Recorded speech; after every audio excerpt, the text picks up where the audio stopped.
محمد؟ دكتور محمد؟ نعم دكتور عادل. نفس اللينك ده اللي كنت بعته لي قبل كده ولا غيره؟ انا كنت بعده للمدرسين المساعدين اللي داخلين امتحان الدكتوراه. لا هو نفس اللينك بتاع الريجستريشن اللي انا حاطه اللي انت على بعته الجروب. ابعته لك تاني؟ اللي بعته لي من يومين 3 كده، مش كده؟ هو ده ولا غيره؟ هو ده. أوكي. واللي على جروب الفيسبوك برضه. طيب اللي على الفيسبوك برضه. الاتندنيس اخبارهم ايه عندك؟ احنا معانا 100 بارتيسيبانتس دلوقتي. ما شاء الله ما شاء الله. في حد من مصر؟ بيبقى هم بقى يعني بيبقى الشركه البلاتفورم بيعمل اناليسيز للناس الحضور معانا. تمام. بس بيزيد الاناليسيز موجودين فوق ال 100 احنا دلوقتي. ماشي اوكي.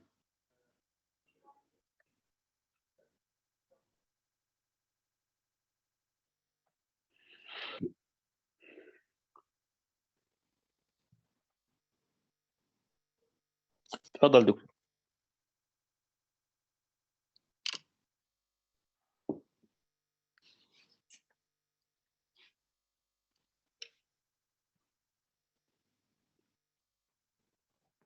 Assalamu alaikum wa rahmatullahi wa barakatuh. Dear audience from different parts of the world, today I am happy to host you in our virtual webinar alongside the Saudi German Hospital Medina celebration of World Stroke Day. Today our webinar quite different from previous webinars. Today we have a variety of lectures, short focused lectures about special problems regarding stroke, not well illustrated, and today we are going to highlight such issues. Today we have 10 speakers, eminent speakers in the field of stroke medicine from Cairo University, Ain Shams University, from Tiba University, and the Saudi German Hospital Stroke team. We are going to start our lecture with Professor Dr. Adil Hassanin. Professor Dr. Adil Hassanin, he is a professor of neurology at Cairo University, Egypt. He is one of the eminent professors in the field of stroke, especially in aphasia. He is very famous regarding that specific topic in stroke medicine. Especially he invented a specific test for aphasia by his name, Hassanin aphasia test. Regarding that test, it was unique test, and he was awarded of the Honorable Egyptian Prize for that test. Also, Professor Dr. Adil has great interest in the field of multiple sclerosis. He is the General Secretary of Multiple Sclerosis Egyptian Society. Dr. Adil will take us today in a journey in a specific hot topic, not well illustrated, but with his unique pattern of teaching, he will simplify it in a simple approach that can neurologist and non-neurologist can catch his idea in approach regarding vascular aphasia. Dr. Adil, we are very happy to host you today, and the mic is yours. You can start, Dr. Adil. بسم الله الرحمن الرحيم. الحقيقة في البداية بحب أشكر أخويا الحبيب دكتور محمد فؤاد والدكتور البخاري وكل مجموعة السعودي الألماني على دعوتهم الكريمة ليا إن أنا أشارك معهم للمرة الثانية على التوالي. المرة اللي فاتت كانت عن الباركنسونيزم، المرة دي على الموضوع خاص وهو الأفازيا والأفازيا إيفالويشن. والحقيقة ده موضوع يعني صعب جدا جدا جدا جدا، فيري ديفيكلت. ولما بدأت فيه سنة 90 يعني من فوق ال 30 سنة، الحقيقة كانك داخل في المجهول. والحقيقة عملت الام دي سيسيس بتاعتي فيه عن الافيزيا والافيزيا ايفالويشن، بذكر افيزيا كلينيكال تايبس، ام ار اي ابروتش، ثيرابيوتيك ستادي. فالحقيقة كان الموضوع فيري ديفيكلت. ربنا ييسر الامور ان شاء الله، ونحاول سمبليفاي از وي كان. ان شاء الله ان شاء الله ننال يعني اعجابكم بهذا التوبكس. بس كده انه يكون بسيط، ولو حد عايز يوقف في اي وقت في موضوع صعب نعيد ونشرحه تاني بالتفصيل. Our agenda today speech disorders, aphasia, Rolf Ribot, Peter Low, classification of aphasia, clinical picture of aphasia, diagnostic category of aphasia, prognosis, أثر العيني Arabic aphasia test, CAT test, as mentioned by Muhammad, it's Hassanin aphasia test, and lastly, pharmacotherapy. If we catch these 10 parameters, we cover aphasia, evaluation, or vascular aphasia. Speech disorders is very common, not only in vascular disease, also in dementia, also in multiple sclerosis. So today we'll focus on vascular aphasia. Speech disorders can be from central mechanism in the dominant hemisphere, speech center. Any lesion in speech center result in dysphasia or aphasia. If the cause in the vocal cord, in the phonation, it will result in dysphonia or aphonia. If it in articulation disorders, it is named dysarthria or anarthria. This means that speech disorders, this is a general term comprising 3 mechanisms: central mechanism, vocal cord, articulation. Central mechanism in the speech center, any lesion result in dysphasia or aphasia. In phonation, vocal cord disorders will result in dysphonia or aphonia. Articulation disorders, dysarthria or anarthria. Types of dysarthria.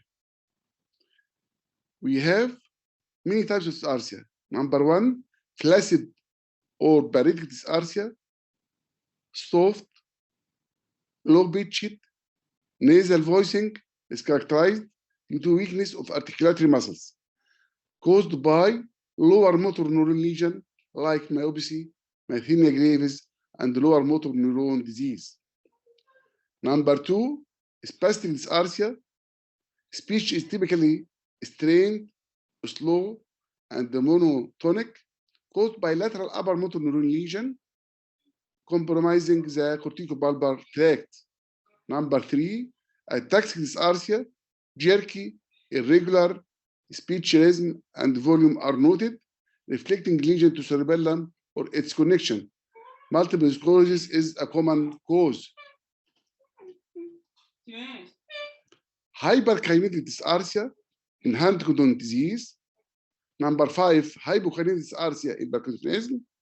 And lastly, aphemia, what we call the apraxia of speech, a small lesion in the premotor, supplementary motor or left frontal, oral motor cortex near the face, area M1, produce this articulation without disturbing core language function.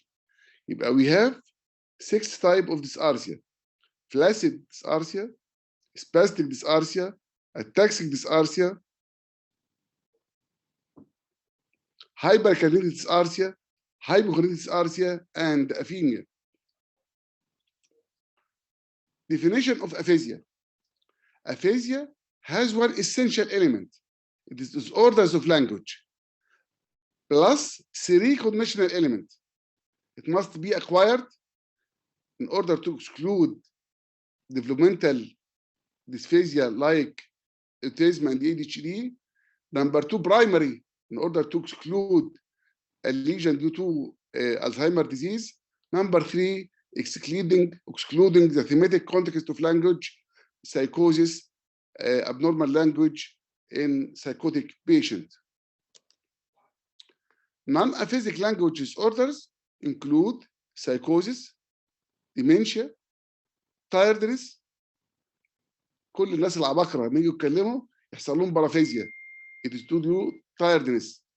Educational deficit, dysarthria due to cortical lesion, basal ganglia lesion, cerebellar and bulbar lesion. Role of Ribot.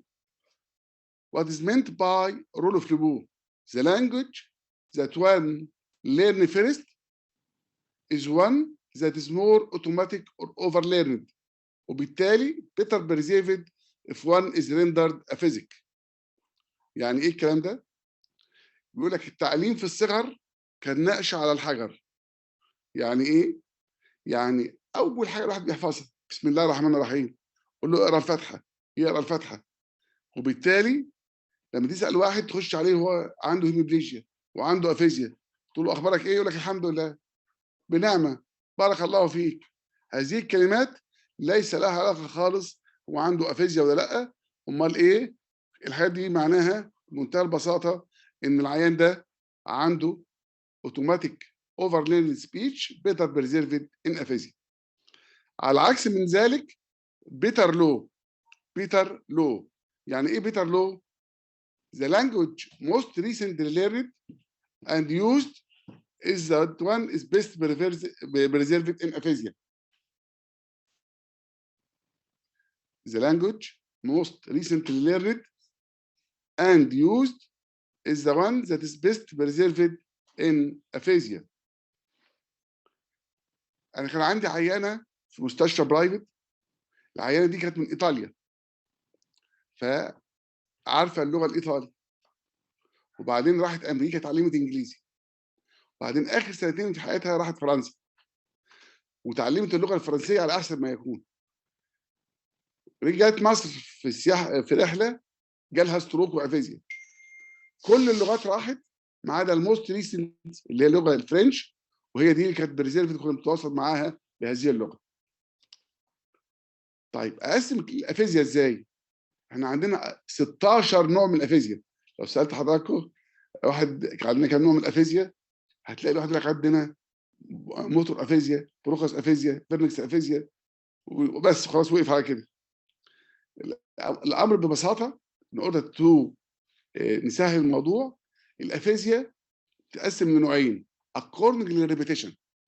أفيزيا with repetitive disorders وأفيزيا without repetitive disorders. يعني إيه؟ أقول للعيان أو للعيانة قولي ورايا قلم، كتاب، مسطرة، عرفت التريبيت ورايا يبقى ما عندهاش أفيزيا without repetitive disorders. ما عرفتش تقول ورايا الكلام اللي أنا بقوله يبقى أفيزيا with repetitive disturbance. يبقى أول تو كلاسيفيكيشن according to repetition. أفيزيا with repetitive disturbance أو أفيزيا without repetitive disturbance. احنا عندنا كام ايتمز بندسكاس في الأفيزيا؟ 6 ايتمز.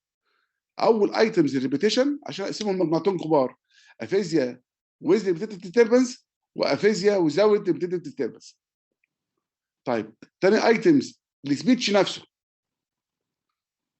تالت ايتمز الكومبريهنشن. رابع ايتمز النيمنج. الخامس الريدنج. السادس الرايتنج. يبقى كام ايتمز؟ 6. الريبيتيشن، السبيتش، الكومبريهنشن، النيمنج، الريدنج، الرايتنج. اول ايتم هنقسم بيه الافيزيا ويز ريبيتيتيف ديستربنس وافيزيا وزاوت ريبيتيتيف ديستربنس. عشان نسهلها عندنا السيلفيان ريجون والسيلفيان فيشر.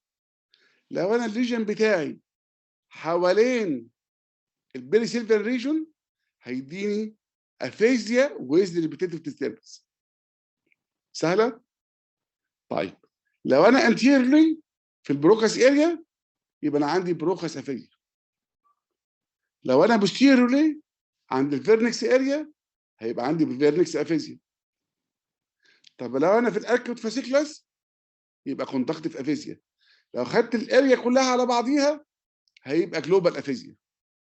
يبقى انا هبص على العيان افيزيا ويز ريبيتيتيف ديستربنس. اهم حاجه في المجموعه دي كلها مشتركه فيهم ان العيان الريبيتيشن عنده لوست. لو انا انتيرلي ما بتكلمش بس فاهم يبقى السبيتش لو سبيتش وقليل. لو انا ورا بتكلم كتير بس كلام ما بيجمعش زي يونس الشلبي. لو انا حته من هنا وحته من هنا يبقى كوندكتيف. لا انا ما بفهمش وما بتكلمش وما بستوعبش يبقى جلوبال افيزيا. تاني لو انا الاناتومي بتاعي اريا 44 اريا 44 و45 وانتيرلي بروكاس افيزيا. لو انا في اريا 22 فيرنكس افيزيا. لو انا في الاركيوت فاسيكولاس يبقى كوندكتيف افيزيا. وبالتالي كل دولت يشتركوا في وات وي كول افيزيا ويز ريبيتيتيف ديستربنس. اول حاجه في التيست بريبيت وان وورد وبعدين كلمتين تو وورد وبعدين جمله مفيده وبعدين جمله اعرابيه مفيده. يعني اقول له قول قلم احمر او الشمس او سطعه الشمس او تسطع الشمس صباحا. عرف يقول ورايا زي ما بقول هعرف احدد. لو ما فيش يبقى انا افيزيا ويز ريبيتيتيف ديستربنس. اشوفه هينطق ولا مش هيتكلم. هيتكلم يبقى انا ورا. كلام كتير ومش مفهوم يبقى انا فيرنكس افيزيا. قدام الكلام قليل وفاهم كويس يبقى انا بروكس افيزيا. افيزيا ويز ريبيتيتيف ديستربنس اللي هي بنسميها بيري سيلفيان ريجون ديس اوردرز. عندنا 5 انواع. اول نوع بروكس افيزيا الاريا 44 و45 وده بيمتاز انه بيفهم كويس بس ما بيعرفش يتكلم والريبيتيشن عنده بيبقى افكتد. طب فيرنكس كل دولت الريبيتيشن افكتد لكن البروكس عكس الفيرنكس. البروكس بيفهم كويس جدا لكن ما بيعرفش يطلع الكلام. الفيرنكس ما بيفهمش الكلام بس بيتكلم كتير. كوندكتيف افيزيا جزء من دي جزء من دي. بيور وورد ديفرنس يسمع الكلمه كانه اول مره يسمعها. انوميا بس الفرق بينه وبين الانوميا ان البيور وورد ديفرنس الريبيتيشن بيبقى افكتد. جلوبال افيزيا اول ايتمز في 6 ايتمز بيبقى لوست.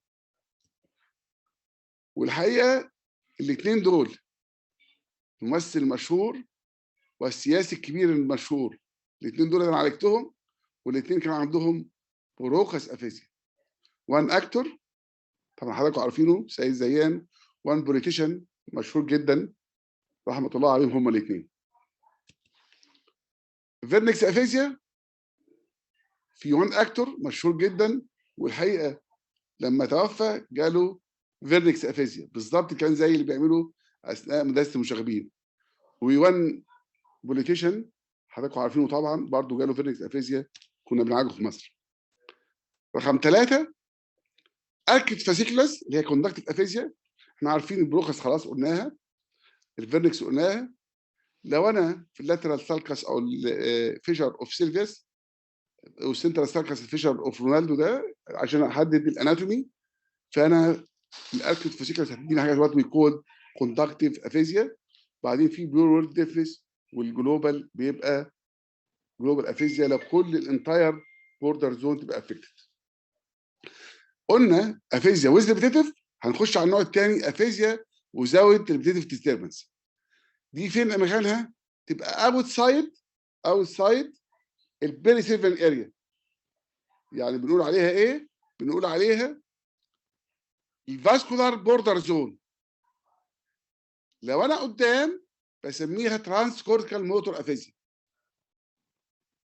لو انا بوستيرلي ترانس كورتيكال سنسوري افيزيا. لو انا واخد الاثنين على بعض بسميها ميكسد ترانس كورتيكال افيزيا او ايزوليشن اوف سبيتش اريا. لو انا الكلمه نفسها بقى فيها انوميا مش عارف الكلمه بتسمع اللي انا بسمعها اقول له ايه ده ما يعرفش ينطقها يبقى انوميك افيزيا. او في مجموعه كبيره ثانيه جدا اسمها سب كورتيكال افيزياس. طب افرق ازاي ترانس كورتيكال موتور افيزيا من البروكس افيزيا؟ هما الاثنين زي بعض بالظبط لكن الفرق الوحيد بينهم ان الريبيتيشن هنا انتاكت هناك افكتد. طب الفيرنكس وترانس كورتيكال سونسري زي بعض بالظبط ما عدا الريبيتيشن. طب الميكس ترانس كورتيكال والجلوبال نفس القصه الريبيتيشن. افرق ازاي بين الانوميك والبيور ديفنس بالريبيتيشن. اما السب كورتيكال افيزياس دي انواع كثيره جدا هنقولها في السلايد اللي بعد كده. في network of area involved in language including interaction with adjacent anterior and posterior association cortex زي ما انتم حضراتكم شايفين في الرسمه الجميله دي. subcortical structures and callosal connection to contralateral hemisphere. لو بصينا حضراتكم هنلاقي اريا 44 و45 قلنا عليهم. بعد كده في اريا 22 في سوبرا مارجنال جايرس اريا 40، في بتتوصل ورا بالانجولا جايرس اريا 39، بنزل في انفيريور تمبرال لانجوج اريا 37. بعد كده في ستاب كورتيكال ستراكشرز اللي هنقول عليهم دلوقتي، اللي هم السلامك والانواع الاخرى هنقولها في السلايد اللي بعد كده. قلنا لو انا فيرنكس افيزيا اريا 22، ده كله كونكشن مع البري فرونتال كورتكس اريا 8 و9 و10 46 47. مش بس كده، مع البري موتور اند سبلمنتري موتور كورتكس اللي هي اريا 6. القصه عباره عن نتورك اوف اريا نيورو ترانسميتر افكتد انفولفد ان افيزيا، وانتر اكشن مع الانتيريور بوستيريور اسوشيشن كورتكس والسب كورتيكال ستراكشرز والكالوزال كونكشن كونترولاتر هيمسفير. مش بس كده، ده انا عندي حاجه اسمها كروسد افيزيا. الطبيعي لو انا رايت هاندد الدومينيت هيمسفير بيبقى شمال، فلو انا جالي جلطه في المخ شمال في ال 44 45 هيبقى عندي رايت هيموبليجيا وعندي موتور افيزيا او بروكس افيزيا. طيب هل ممكن يبقى عندي ليجن في الكونترالاترال سايد ويحصل لي افيزيا؟ نعم، ده اللي بنقول عليها ايه؟ كروسد افيزيا. يعني الليجن في الاريا 44 او 45 في الناحيه الثانيه. ايه اللي يحصل؟ الناحيه الثانيه تعمل كونترالاترال انهيبيشن للدومينانت هيمسفير، وبالتالي العيان يبقى عنده افيزيا. وات وي كول ايه؟ كروسد افيزيا. مش بس كده، زي ما قلت لحضراتكم الانتر اكشنز والنيورو ترانسميترز مهمه جدا. اعرف الاناتومي بتاع كل واحده. لما اعرف الاناتومي اعرف النيورو ترانسميترز الانفولفد، وبالتالي في التريتمنت بعد كده اعرف ادي انهي نوع من العلاج حسب كل ارجا افكتد. طب السؤال المنطقي اللي هو الاحسن في البروجنوزس، هل الكورتيكال ليجن البيريسيلفان ولا ترانس كورتيكال ولا سب كورتيكال؟ اسوء حاجه على الاطلاق الكورتيكال ليجن، واسوأهم على الاطلاق الجلوبال افيزيا. طب لو نزلت تحت شويه ترانس كورتيكال افيزيا اللي هي الاوتر بوردر زون دي بتبقى احسن في البروجنوز، واحسنهم على الاطلاق الموتور افيزيا. طب السب كورتيكال افيزياز، السب كورتيكال افيزيا دي احسنهم على الاطلاق. ليه احسنهم على الاطلاق؟ ان الهيموباريسيس فيهم بيبقى مايلد، بيخف على طول، والسبيتش يتحسن جدا، وبيبقى غالبا ده هيموراجيك ليجنز.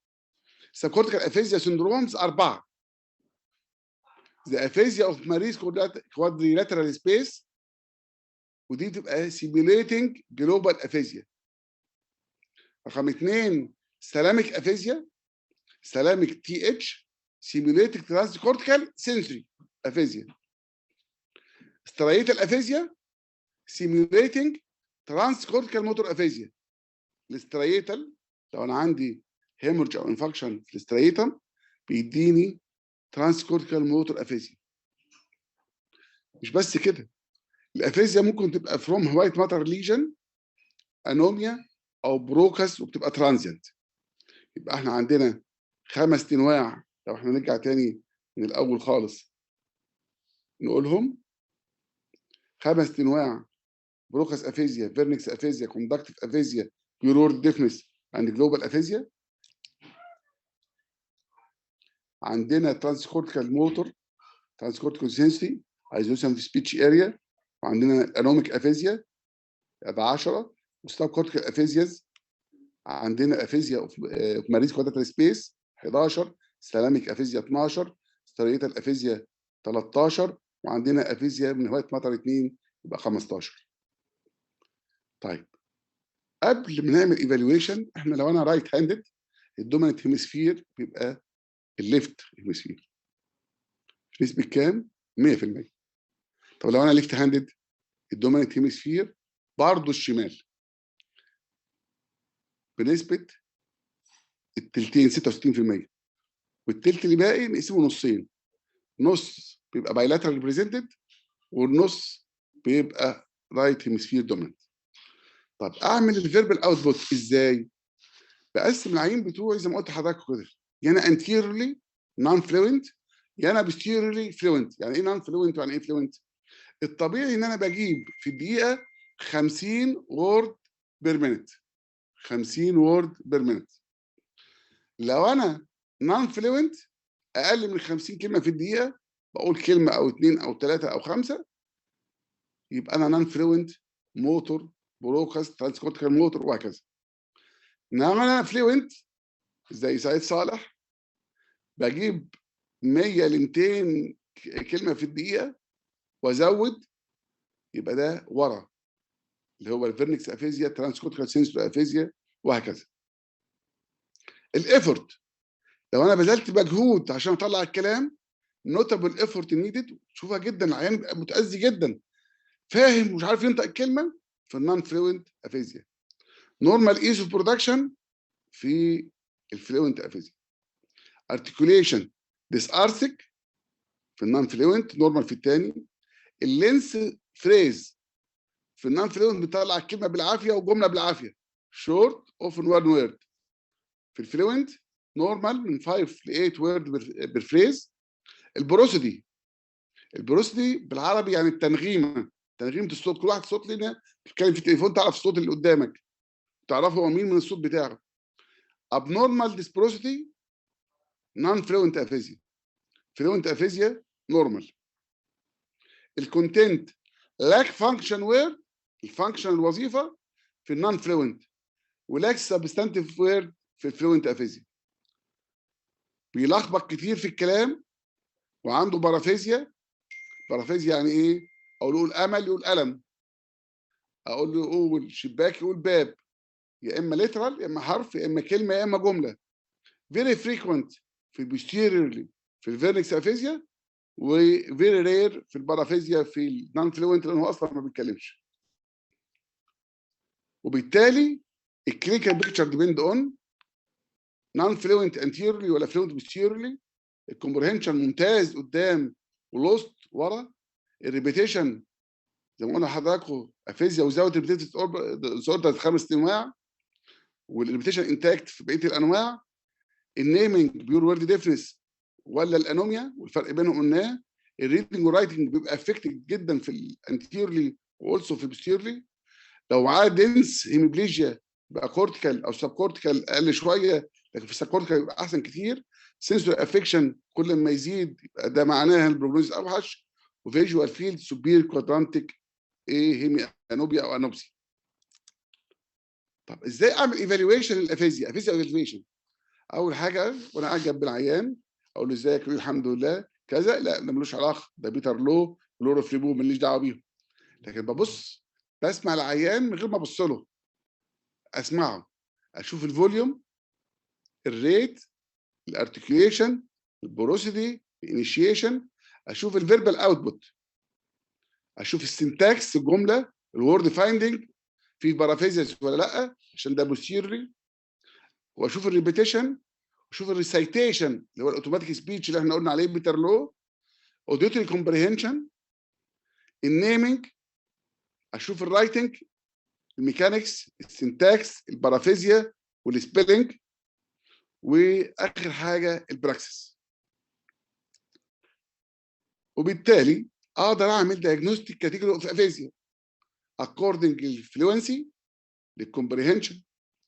فلوينت وهاي كومبريهنشن بس ريبيتيشن لو يبقى كونتراكتيف افيزيا، ريبيتيشن هاي يبقى انوميك افيزيا.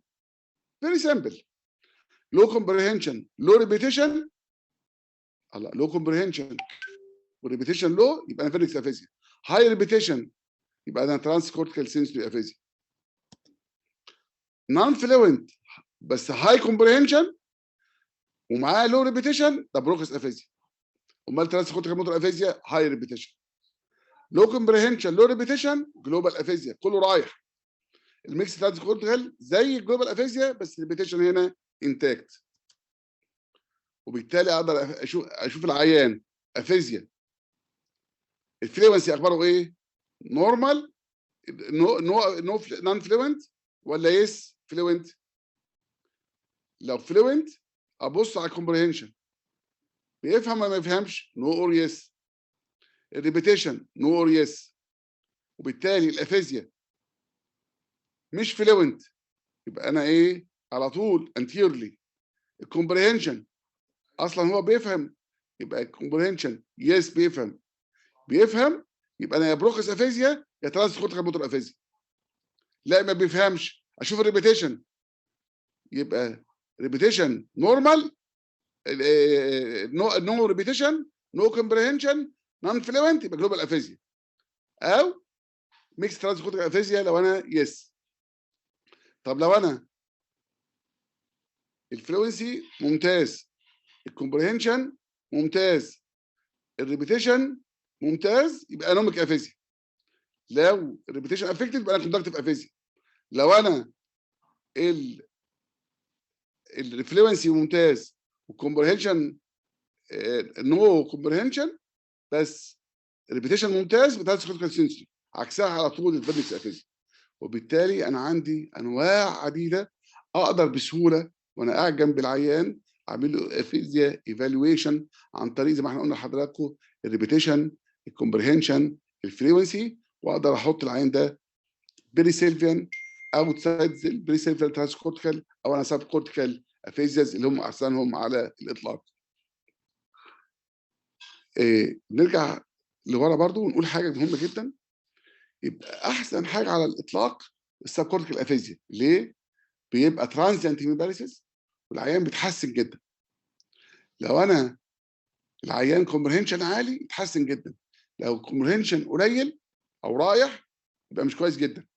لو انا الريبيتيشن بتاعي ممتاز يبقى احسن بكتير من لو الريبيتيشن ايه مش ممتاز. وبالتالي البروجنوسيس بتاعي اقدر اقول دلوقتي السب كورتيكال احسن من ترانس كورتيكال، ترانس كورتيكال احسن من كورتيكال افيزياز، مظبوط.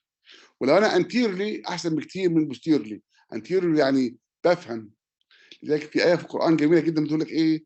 ان شر الدواب عند الله الصم اللي ما بيسمعش، البكم ما بينطقش، الذين لا يعقلون. طب الحل ايه؟ ولو علم الله فيهم خيرا لاسمعهم ولو اسمعهم لتولوا معرضون. اسوأ حاجه على الاطلاق هي الجلوبال افيزيا، ثم ثم الفيرنكس افيزيا، احسن منها شويه ترانس كورتيكال افيزيا، لكن احسن افيزيا على الاطلاق السب كورتيكال افيزيا، ثم ترانس كورتيكال موتور افيزيا، ثم الموتور افيزيا. ستاندردايزد افيزيا تيست في التوكن تيست، اخن افيزيا تيست، موديفايد تشيشر تيست، في القصر العيني ارابيك افيزيا تيست اللي هو حسنين افيزيا تيست، في البوستون دياجنوستيك افيزيا اكزامينيشن، في الويسترن افيزيا باتري. طب البروجنوزس اوف افيزيا زي ما قلت لحضراتكم بيعتمد على حاجتين: كلينيكال كرايتيريا وانا بفحص العيان اعرف ده ايه، الريبيتيشن لما يبقى انتاكت يبقى احسن بكتير لو الريبيتيشن افكتد، لو الكومبريهنشن ممتاز يبقى احسن من الكومبريهنشن افكتد، لو انا الكلام رايح بس بفهم كويس احسن بيبقى الكلام كتير وملوش اي معنى. رقم اثنين النيورو ايمجنج اناتومي علشان اشوف البريسايز اناتوميكال لوكاليزيشن والكونكشن زي ما قلنا لحضراتكم في السلايد الجميل اللي عرضتها على حضراتكم. الكلينيكال كتير بتعتمد كل ما العيان الايدج يبقى صغير يبقى البروجنوز احسن كتير، وبالتالي وانت داخل على العيان في المستشفى في الاي سي يو جاي له هيموبليجيا، خد ار تي بي اي او عمل ثرومبكتومي، وبعدين لسه في ريزيدوال بتاعه عنده افيزيا، اقدر اشوف اللي هو تحت ال 40 احسن بكتير من فوق ال 40. لو انا ليفت هاندد احسن بكتير من رايت هاندد، عشان قلت لحضراتكم ان الرايت هاندد بيبقى يصير ليفت، لكن الليفت هاندد بايلاترالي او على الناحيه اليمين. الكلينيكال تايبس اوف افيزيا زي ما قلت لحضراتكم من شويه، سبكورتيكال احسن من ترانس كورتيكال موتور، وهي احسن من البروكس، احسن من ترانس كورتيكال سنسوري، احسن من فيرنكس، واسوأهم على الاطلاق هي الجلوبال افيزيا. فيرست تايم افيزيا احسن من ريكارنت افيزيا طبعا. رور فريبو وبيتر رو قلنا طبعا التعليم في النقش في الصغر كان نقش على الحجر، وانا شفت ناس كتير جدا ستروك وافيزيا بس حافظين القران معاهم، الاذكار معاهم، اقدر بتاع السبيتش ثيرابي بالكلام وياهم باستغلال الكلمات الموجوده يقدر ينطق الايه العيان ويخليه احسن. كل ما يعرف لغات كثيره حتى لو واحده راحت والثانيه الريست تبقى موجوده زي ما قلنا لحضراتكم. ايه اللي سيجنفيكت امبروفمنت في الفيربال اوتبوت؟ اول ما العيان تلاقي معظم العيان في الاول جلوبال او نير جلوبال افيزيا، وبعد شويه يتحسنوا. كل ما التحسن ده يبقى بدري معناه ان العيان هيفك بسرعه.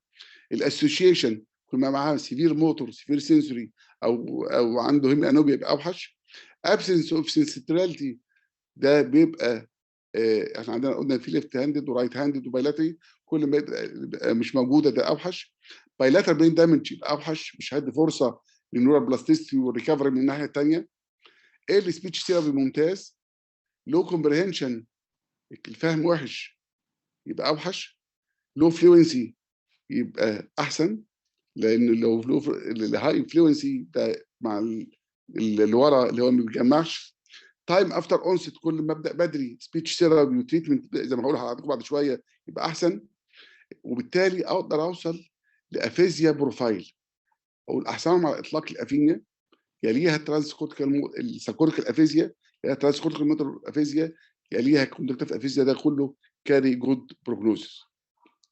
نيورو ايمجنج كرايتيريا سواء بالسيتي سكان سواء بالام ار اي سواء بالسبيكتو، عملنا ابحاث كثيره جدا في القصر العيني على الرول في ام ار اي والرول في سبيكتو والبيت سكان عشان نحدد البريسايز. انا ممكن تعمل سيتي سكان يلاقي نورمال، ام ار اي يطلع نورمال في الاول، فتقوم عامل السبيكت او البيت وتشوف السايد اوف ليجن. النيتشر اوف ليجن كل ما يبقى هيموريدج احسن من انفاركشن، كل ما بتبقى مايلد احسن تبقى بيج انفاركشن اكستنشن. وحاجه مهمه جدا جدا جدا اوكسيبيتال لوب السيمتري. احنا عندنا الاوكسيبيتال لوب لما بتبص على الاشعه الطبيعي بتلاقي الرايت هيمسفير اوكسيبيتال لوب اطول شويه من الليفت. طيب لو العيان عنده الاثنين ايكوال او الليفت اكبر ده احسن كاري جود بروجنوسيس. بيشنت ويز لارج ليفت هيمسفير ليجن اند سيفير افيزيا بس عنده atypical symmetry may recover limb plexus better. وعملنا ده برضه بحث كان جميل جدا. قصر العيني ارابيك افيزيا تيست او حسنين افيزيا تيست ده انا عملته سنه 2002 وخدت بيه جائزه الدوله التقديريه واتنشر باسمي بره. سيمبل بيت سايد ريلايبل ستاندردايزد فاليد ارابيك افيزيا تيست فور ليتريت اند illiterate ايجيبشن فيزيك بيشنت، وينفع للبلاد العربيه كلها لانه بخاطب الناس باللغه العربيه بتاعتنا. دايجنوستيك وبروجنوستيك يبقى هو سيمبل وبيت سايد وريلايبل وفاليد وستاندردايزد للليتريت ودايجنوستيك وبروجنوستيك. وعملته عن طريق تو تيست موديفايد تشيشر تيست كان عامله الاستاذ دكتور محمد طماوي سنه 80 في القصر العيني، وانا جيت كملت على موديفايد تشيشر تيست والاخن افيزيا تيست وعربته عملته ستاندردايزد فاليد وريلايبل تيست. سبيتش ديس اوردر فاسكولار افيزيا في اخر سنتين عملناهم.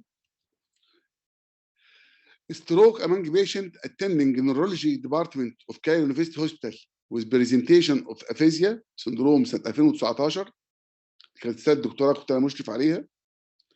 خدنا كل العيانين اللي دخلوا القصر العيني شفنا كام واحد فيهم عنده ستروك. لقينا 45% تقريبا من العيانين اللي دخلوا القصر العيني عندهم نيورولوجيكال ادميتد بيشنت طلع عندهم ستروك، ونسبه الفاسكولار افيزيا فيها 52.5%. وده لان احنا كالقصر العيني عندنا اكبر ستروك سنتر في مصر في القصر العيني، وبالتالي الريفيرال اريا بتاعته من كل انحاء مصر، فده عشان كده نسبه عاليه جدا جدا جدا. نص العيانين تقريبا ستروك ونصهم عنده فاسكولار افيزيا وبيجوا عشان ياخدوا التريتمنت بتاعهم. عملت رساله ثانيه مع الدكتور حمدي التلاوي في الابر ايجيبت في الاسيوط ستروك امانج بيشنت اتندنج نيورولوجي ديبارتمنت اوف اسيوط يونيفرستي هوسبيتال. كنت بتكلم مع الدكتور هاني عارف امبارح، كنا بنتكلم اسيوط لسه عايزه يعني شغل كبير مع الدكتور محمد عبد الرحمن برضه with presentation of aphasia syndrome في 2019 لان الفاسكولار افيزيا تمثل هناك 7%، لان العيان على ما بيقوم ويتحرك ويروح من بلد لبلد للسنتر الكبير اللي هو فيه المستشفى عشان يتشخص وياخد العلاج بيتاخر كتير الحقيقه. فارماكو ثيرابي في افيزيا عندنا 6 فارماكو ثيرابي زي ما قلت لحضراتكم اكوردنج للسايت اوف ليجن ونيورو ترانسميتر افكتد. عندنا دوبينرجيك دراجز، عندنا جابيرجيك دراجز، عندنا نامدا انتاجونست، عندنا استايكولين ريسبتور انهبيتورز، عندنا نوتروبيك دراجز بانواعها المختلفه، وبرين درايفد نيرف فاكتور نيرف كروس فاكتور. وبشكر حضراتكم ثانك يو فيري ماتش، ويا رب يكون المحاضره سهله وبسيطه. شكرا لحضراتكم وشكرا لكل الموجودين معانا وانا بتشرف فيه كمان دكتور احمد وحيل، وفي ناس كتير موجودين غير الدكتور بخاري والدكتور محمد فؤاد. شكرا دكتور عادل. Thank you so much for that very illustrative presentation about vascular aphasia. For me, I consider that I discover aphasia from the new.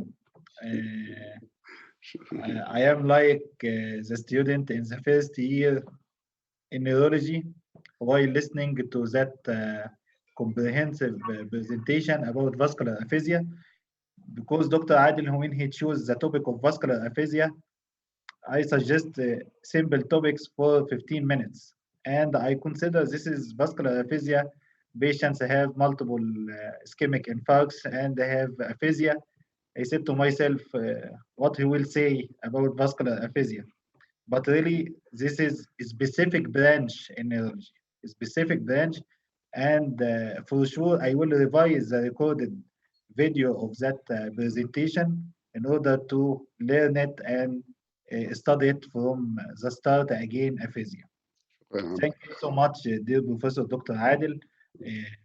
Always we find the new and simple approach to any neurological disorder as we have learned from you as usual.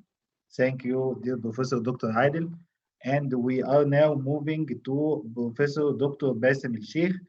Is Professor of Neurosurgery, Microvascular Intervention, Skull-Based Surgery at Tiba University, and consultant of Neurovascular Intervention at Saudi German Hospital, Medina. Professor Dr. Basim has a lot of fruitful researches in the field of neurosurgery as a general and neurovascular, and invent specific instruments in the field of neurosurgery and recorded it with his names. Professor Dr. Basim, he will carry us through a journey about possible interventions in stroke cases in the acute phase. Through his presentation, it will be more and more practical presentation. I am sure that you will find the benefit with Professor Dr. Basim, and the mic is yours. You can start. بسم الله الرحمن الرحيم، والصلاة والسلام على أشرف المرسلين سيدنا محمد وعلى آله وصحبه أجمعين. جزاكم الله خير على هذه الدعوة الحلوة، وأشكر الدكتور عادل على المحاضرة القيمة. And I always say to progress in neurosurgery you have to master neurology. فجزاك الله خير. الشيء الثاني، أنا أشكرك على القلوب والورد الحلو هذا، لكن فضلا لا أمرا تقفل البرزنتيشن عشان أقدر أنا أفتح اللي عندي.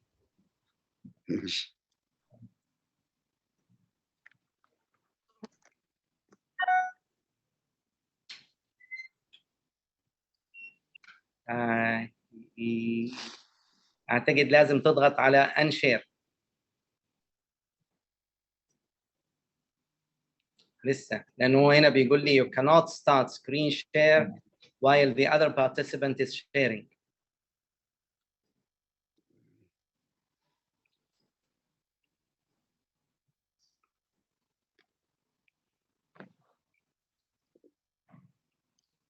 أنا بشكر حضرتك يا دكتور، وأنا سعيد إني شفت حضرتك.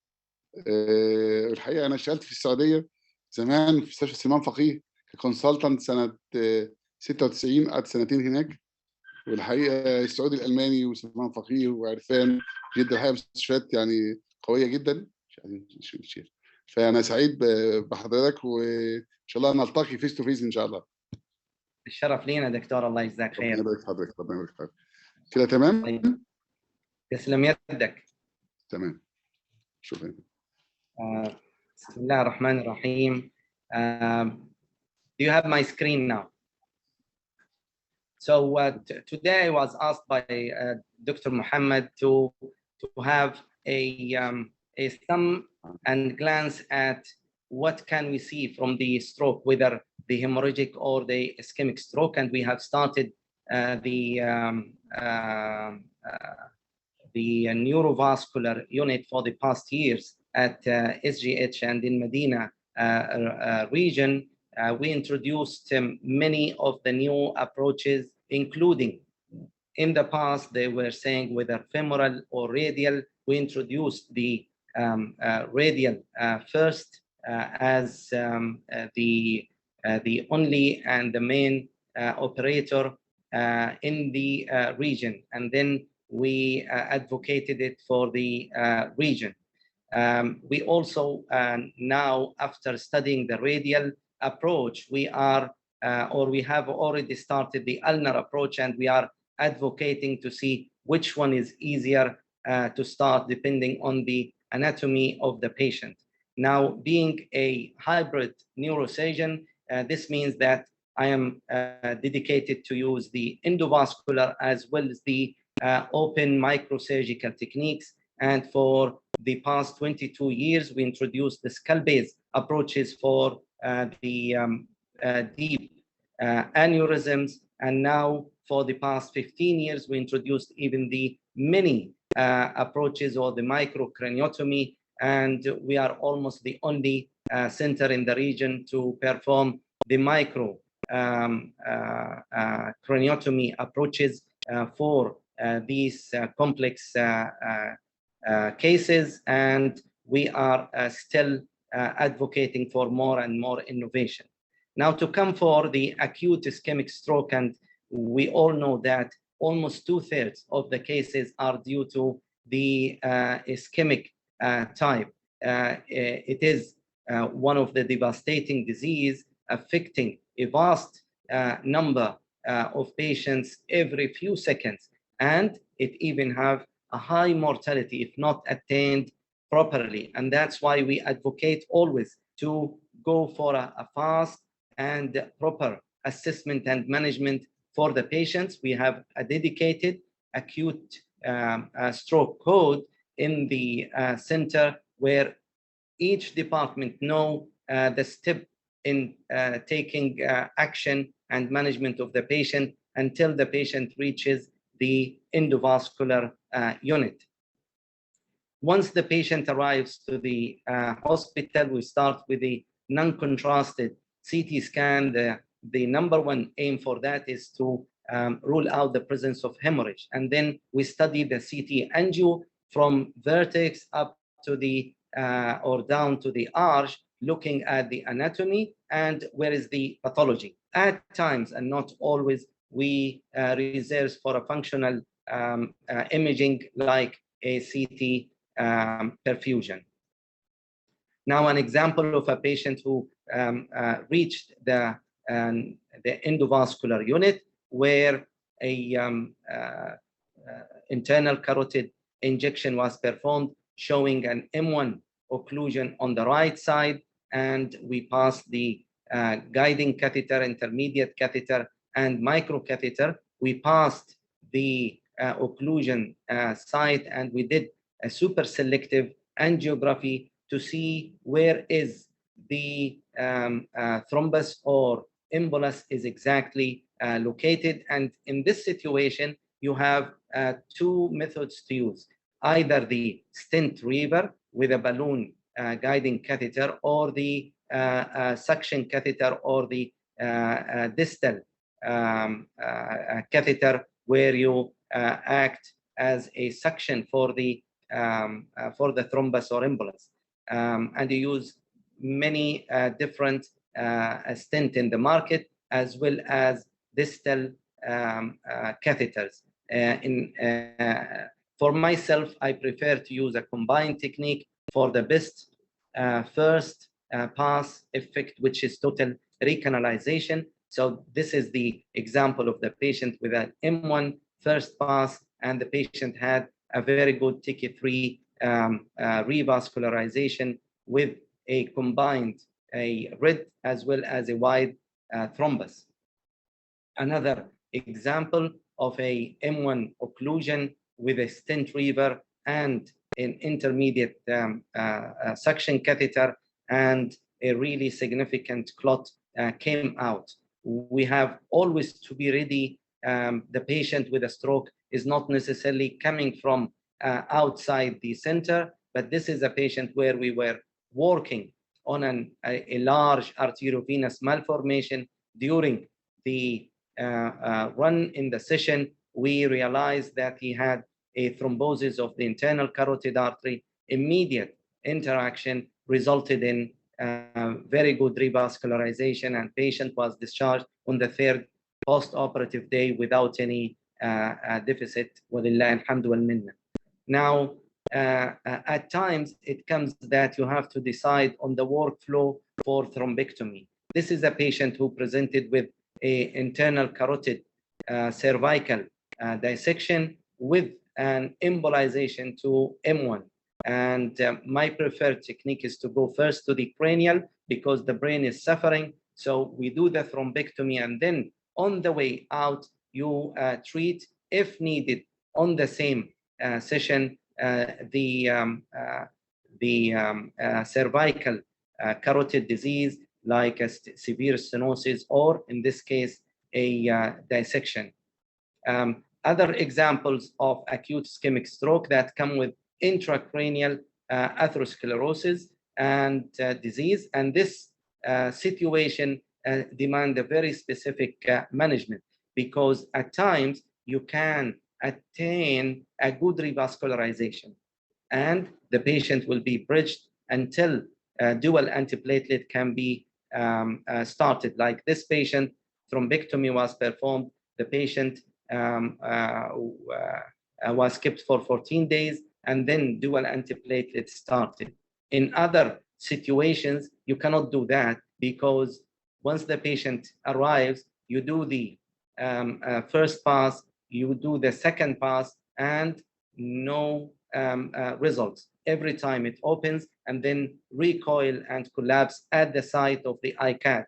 So we did a balloon angioplasty, but even with that, it did not work. So we had to start the patient loading with the dual antiplatelet and insert a stent immediately, and this resulted in a very good revascularization. In the same manner, but not as an acute presentation, patient may present with carotid stenosis with a previous stroke attack. So if this is significant, we go either for endovascular stenting or for carotid endarterectomy. Those who are managing the cases with acute ischemic attacks presentation, they have to know that time is brain and we have to save time. We always love to see the patients in the first minutes, not even hours after the attack, so that we don't reach this result of a significant mass effect from the severe infarction, the brain edema, and then you go into the dilemma of decompressive craniectomies and so forth. So on the hemorrhagic side, we are also in the center dealing with the multiple presentation of hemorrhagic stroke, including the subarachnoid, intraventricular, intracerebral, or combined of these situations. Again, as a hybrid, we always look at the aneurysm configuration and angioarchitecture, whether it is better to clip the aneurysm or better to go for one of the endovascular solutions. Like this patient with a posterior communicating aneurysm, a good neck, the supraorbital mini craniotomy was attained, the internal carotid was exposed, the posterior communicating artery was seen, and the aneurysm is visualized and is clipped safely, walillah alhamd. And another example also. So on the endovascular solutions, we have a vast examples of solutions. Now, in the acute stage, we don't like to put any foreign body in the vessel itself, meaning that we don't like to put stents or a flow diverter. So we reserve the patient for only simple coiling or a assisted coiling, like balloon assisted coiling. An example is this patient. On other situations, like this lady with multiple aneurysms, internal carotid and anterior cerebral artery and middle cerebral artery, where she was managed in the acute stage both of them with the WIB device, resulting in total obliteration, and the patient is followed now for 18 months, walillah alhamd, with no recurrence. An example of a posterior communicating artery that ruptured, and another example of an internal carotid ophthalmic segment aneurysm. And the best solution for these patients in the carotid siphon is always the flow diverter, like in this example, and the flow diverter was inserted with a very good results.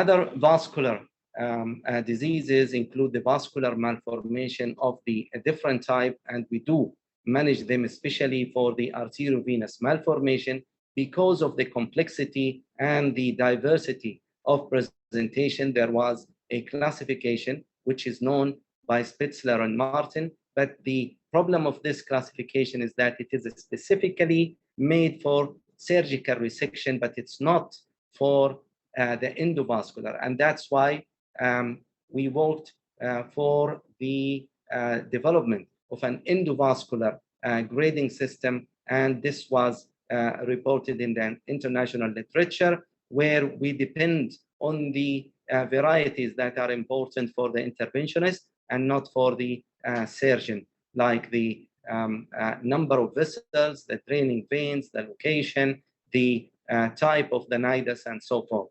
And then we attack these pathologies in multiple different ways, either the transarterial, the transvenous, or a combined solutions. If it was not attainable by the endovascular, we still go for the direct craniotomy and surgical resection of the disease. The same go for the arteriovenous fistula, where we always prefer the endovascular technique, because at surgery, it is sometimes difficult to pinpoint and localize the fistula site. And that's why through the endovascular is a much better solution in our hand, like this case supplied by the PICA. An example or another example of a young man who presented with an intracerebral intraventricular hemorrhage, and was found to have a small arteriovenous fistula, but the pile type of arteriovenous fistula are known to have a higher incidence of rebleeding early, and that's why we prefer to do them in the acute stage with total occlusion, has been followed now for the past 4 years. At times, microsurgical clipping is much better, as with this patient, where it is located at the parafalcine region with a venous aneurysmal dilatation. The draining vein was clipped and the patient was cured. Walillahi alhamd. Another type of vascular malformation are the cavernomas, and when they are symptomatic, when they are large, when they bleed, or when they present with the intractable seizure, then we go for treatment. But when they are multiple, we don't go for the small asymptomatic ones and leave them until they symptomatize. Another topic which we deal with, and it is now increasing in fashion, is the management of the chronic subdural hematoma. So instead of opening the head and draining the hematoma, if the patient did not present with a life-threatening situation or a fast progressive neurological deficit, then we go for the endovascular management. We view the middle meningeal artery, we make the mapping for it, and then we do inject the middle meningeal artery, and this acts as a cure and prevention of recurrence, unlike the evacuation by burr holes or craniotomy. And these are examples of before and after the embolization. We usually see the full effect after 4 to 6 weeks. And this is another example of before and after. Now, we always say that you do have many methods to treat the vascular diseases and the stroke, whether it is hemorrhagic or the ischemic part. The most important is the patient. So being a hybrid neurosurgeon, knowing how to utilize safely the endovascular as well as the microvascular technique, you will land your patient safely. And this does not come with a personal efforts only, but it is the work of the priors who we took from them, and we are transferring the knowledge to our juniors. We still think that we are in the infancy. وما أوتيتم من العلم إلا قليلا.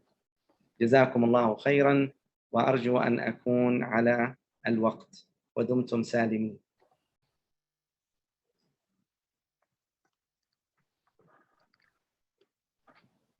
Many thanks to you, dear Professor Dr. Basim. Really, it was concise, focused, clinical presentation to the target.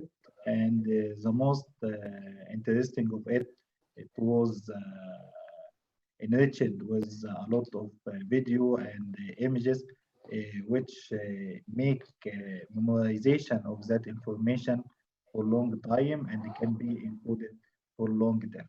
Thank you so much, dear Professor Dr. Basim. We know that your time is precious, a lot of appointments for your patients.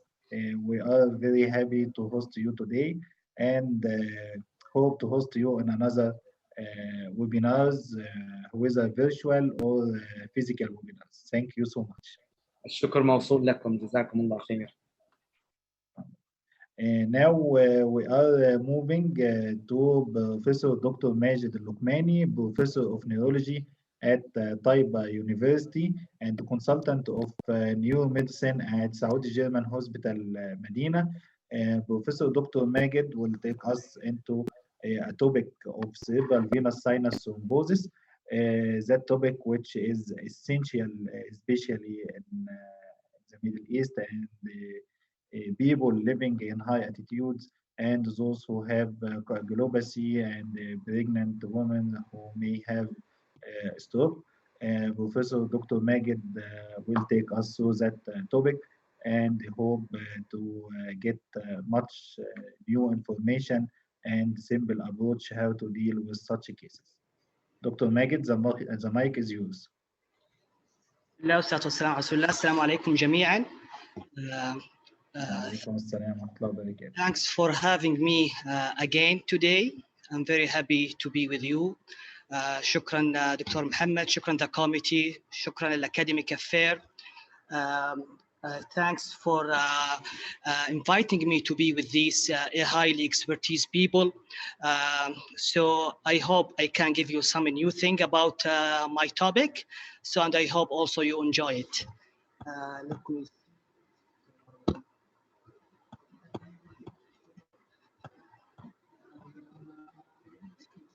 stop.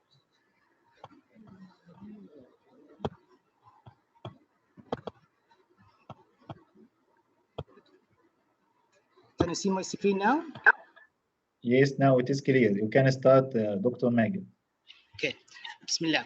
So my topic today is going to be about cerebral venous sinus thrombosis. I'm just trying my best to put down all the new data about this amazing disease. So my objectives for today is going to talk about the cerebral venous thrombosis. I'm going to cover the causes, risk factor, clinical presentation, epidemiology, diagnosis, management, and lastly, the prognosis. So just a few intro about the CVT. It's a thrombosis of the venous channel in the brain. It's very uncommon as a cause of cerebral infarction. So if you compare this to the arterial disease, it's very rare.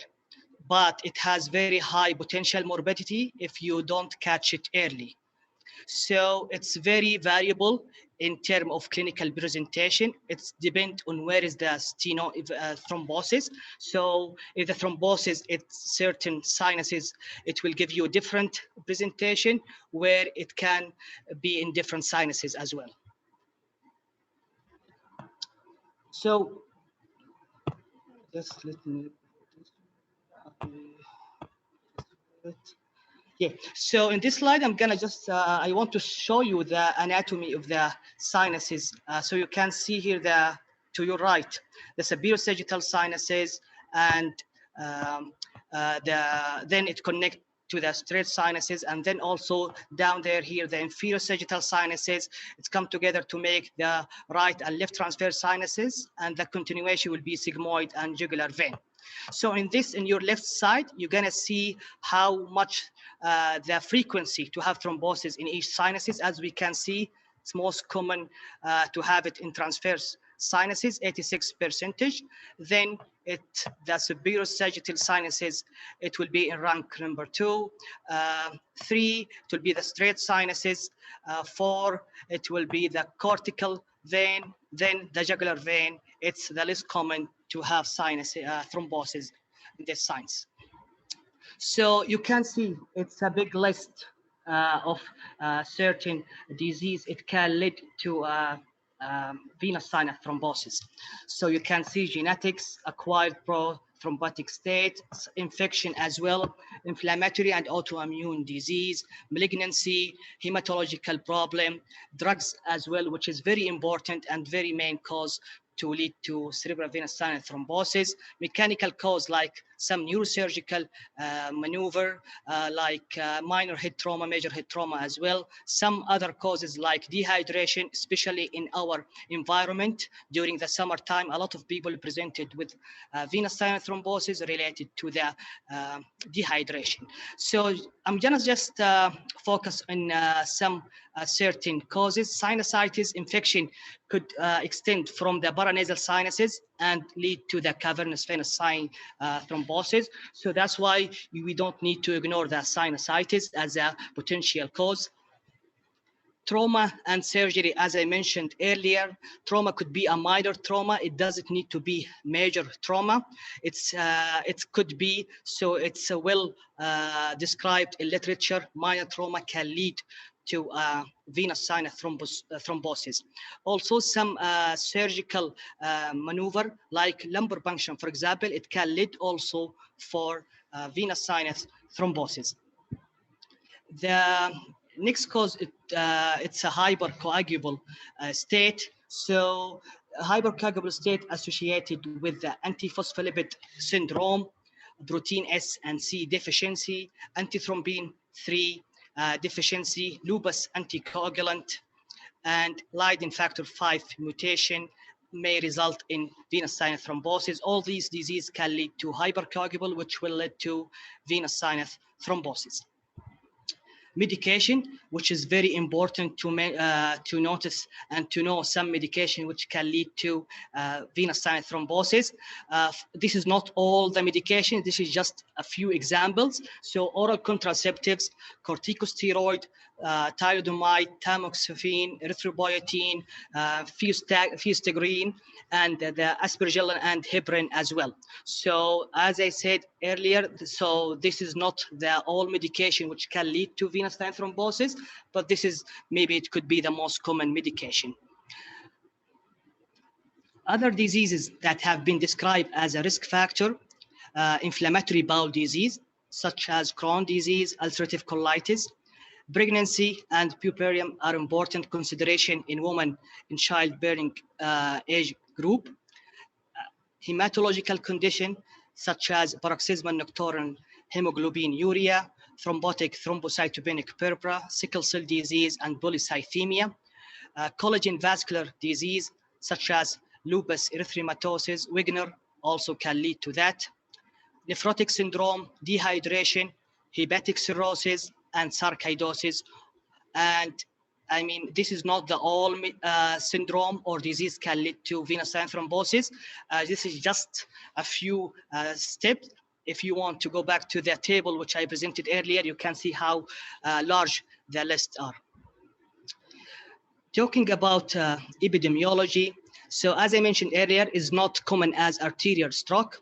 So the incidence of cerebral venous thrombosis is difficult to determine, but generally it is believed to be uncommon cause of stroke. With the reported ratio venous to arterial stroke, it's 1 to 62. So as you can see that it's very low compared to the arterial stroke. Venous sinus thrombosis believed to be slightly common in women than in male because of pregnancy, puerperium, or a contraceptive pill as well using. In a series of 110 patients, they found that the ratio it is not actually very high, slightly little, so 1.2 to 1. Uniform age distribution in men with CVT, while 61 of women with CVT between ages 20 and 35. As we can see, most of the women having CVT in age between 20 to 35, because as I mentioned earlier, pregnancy using oral contraceptive pills. Talking about clinical presentation, again, as I mentioned earlier, it's variable, depend where is the thrombosis. It's very heterogeneous. I'm gonna focus in most common symptoms. So nausea, headache is the most common symptoms. It's more common with the severe sagittal sinus thrombosis. However, it could happen with any other thrombosis sinuses. Nausea and vomiting may also be associated with that. Some cases, seizure, it could be happen, and sometimes status epilepticus. Some patients may experience a decreased level of consciousness that progress to coma. A focal neurological deficit may develop depending on the area involved. Hemiparesis may occur, and in some case of sagittal sinus thrombosis, also in deep cortical vein thrombosis, hemiparesis could occur. Aphasia, ataxia, dizziness, chorea, and hemianopia all have been described. Cranial nerve syndromes also could happen with venous sinus thrombosis, like, for example, vestibular neuropathy, unilateral deafness, double vision, facial weakness, and obscuration of vision.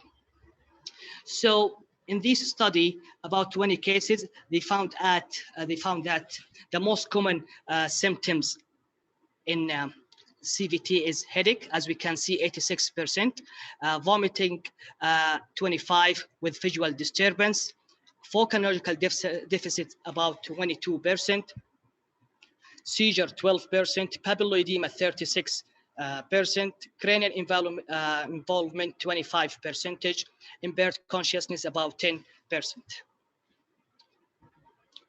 So in this table, I'm just trying to say that the symptoms is depend where is the thrombosis. As we can see, if the thrombosis in cavernous sinus, ocular finding, pain, redness in the eye, proptosis, oculomotor palsy. If the symptoms or the thrombosis in transverse sinuses, the symptom could be in dominant hemisphere, like aphasia or seizure, elevated intracranial pressure, pulsatile tinnitus. If the cortical vein affected, the symptom could be sensory motor deficit, seizure, headache, with and without papilloedema. Sagittal sinuses could present with motor deficit. Hemiparesis could be bilateral as well. Seizure, elevation of intracranial pressure, which can lead to pseudotumor cerebri, headache with papilloedema-like presentation. If the straight sinuses is affected, this might lead to loss of consciousness, coma, or fluctuation in consciousness. So how you will approach to a CVT patient? Usually we ask for a CBC to look for polycythemia as etiological factor. Decreased platelet count could be support the TTP, which is thrombotic thrombocytopenic purpura diagnosis. To look for hypercoagulable state, you need to do antiphospholipid, anticardiolipine antibody, also to do protein C and S, antithrombin 3, lupus anticoagulant, and Leiden factor mutation. So when you do the hypercoagulable state, it's better to do it when the patient off treatment, I mean heparin or low molecular weight heparin as well, because this is going to affect the result. So, but if you did that while the patient on the treatment, you need to repeat this investigation after you stop the the heparin or low molecular weight heparin by 10 to 12 weeks. So D-dimer. So in this study, basically they look for the specificity and specificity of the D-dimer. So they found that D-dimer level, if less than 500 nanogram, had a negative predictive value to ruling out the diagnosis of patient with acute headache. However, D-dimer test does not establish the diagnosis, and more definitive studies such as MRV are necessary if you have highly suspect of CVT. Likewise, if high suspicion of CVT exists, the test cannot definitely exclude the diagnosis, but can indicate that the presence of the CVT is very unlikely. So D-dimer, it has a high negative predictive value, so use it just if the patient in the gray zone, if you want to ruling out, but if you have a high suspicion, proceed to the MRV, which is highly specific and sensitive for the CVT.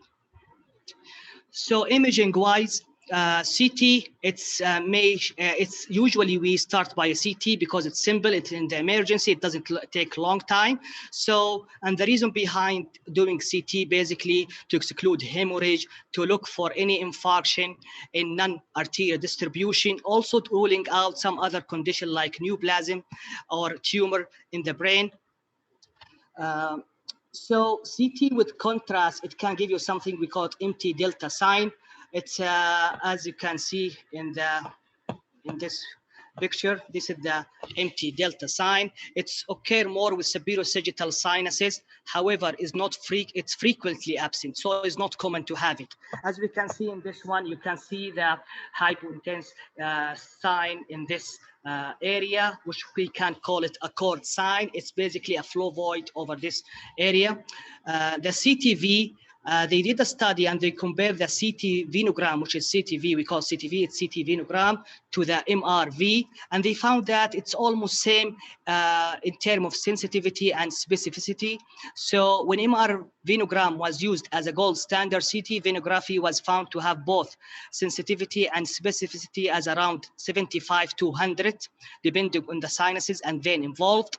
A CT venograph is as accurate as MRI venograph for diagnosis. So if you don't have an MR machine, you can do CTV. MRI also, it can show some flow void, as we can see in this area. Also, you can do it to exclude other etiology. MRV is an excellent method to visualize the venous thrombosis, either the large cerebral vein or the dural venous sinuses. It has sensitivity and specificity more than 95%. So there is a new thing, which I'm gonna leave this, maybe my colleague from the radiology, it can teach us more about this type. So single slice phase contrast angiography, take less than 30 seconds and provide rapid and reliable information. In the study of 21 patients, they found that highly sensitive and specific, around 100% compared with alternative imaging. They compared it to MRI and MRV. So maybe this is another thing we can use it in the future. I don't know if it's available in some hospital. I don't know if it's available in our hospital as well. Maybe, as I said, Dr. Haytham can let me know or let us know about this new thing. Management-wise, patient with provoked CVT associated with transient risk factor, vitamin K antagonist warfarin, which is warfarin, maybe continue for 3 to 6 months with a target INR between 2 and 3. In patient with unprovoked CVT, vitamin K antagonist maybe continue for 6 to 12 months with the target international normalized ratio between 2 to 3. For patient with recurrent CVT or venous thromboembolism after CVT, or you find a hypercoagulable state in this patient, you might consider using vitamin K antagonist for indefinitive with the target INR 2 to 3. Women with CVT during pregnancy, low molecular weight heparin in full anticoagulant dose should be continued throughout pregnancy. low molecular weight heparin or vitamin K antagonist with the target 2 to 3 INR should be continued for postpartum 6 months after. Also, advising women with a history of CVT that future pregnancy is not a contraindicated. For women with a history of CVT, prophylaxis with low molecular weight heparin during future pregnancy and the postpartum period is reasonable. Surgical care.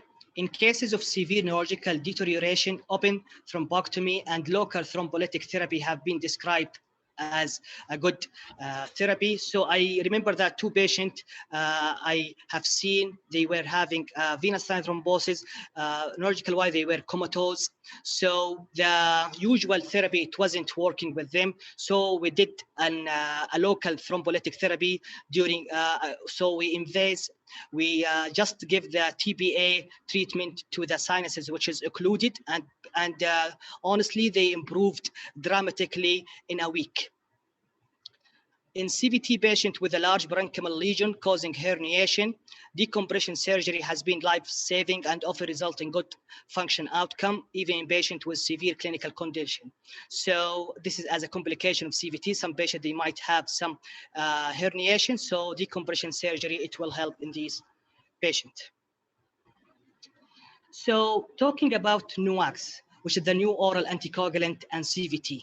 So recently, the result of one randomized control trial. So basically, they compared dabigatran to the warfarin, and they found that dabigatran and warfarin show no recurrent of venous thrombotic event and a small number of major bleeding in both arms. So basically, they were equivalent. So using dabigatran instead of warfarin is a reasonable choice based on this study. Rivaroxaban as well, it's been studied for CVT, and it showed that the MRV showed complete or partial recanalization in about 85% of people treated with rivaroxaban. Also, there was no significant difference between the 2 groups in terms of major and minor hemorrhage. So this is give me a clue that rivaroxaban or apixaban could be an alternative or a plan B treatment for CVT patient. In 2018, they did a multi-center prospective observational study to evaluate the safety of NUAC compared to warfarin.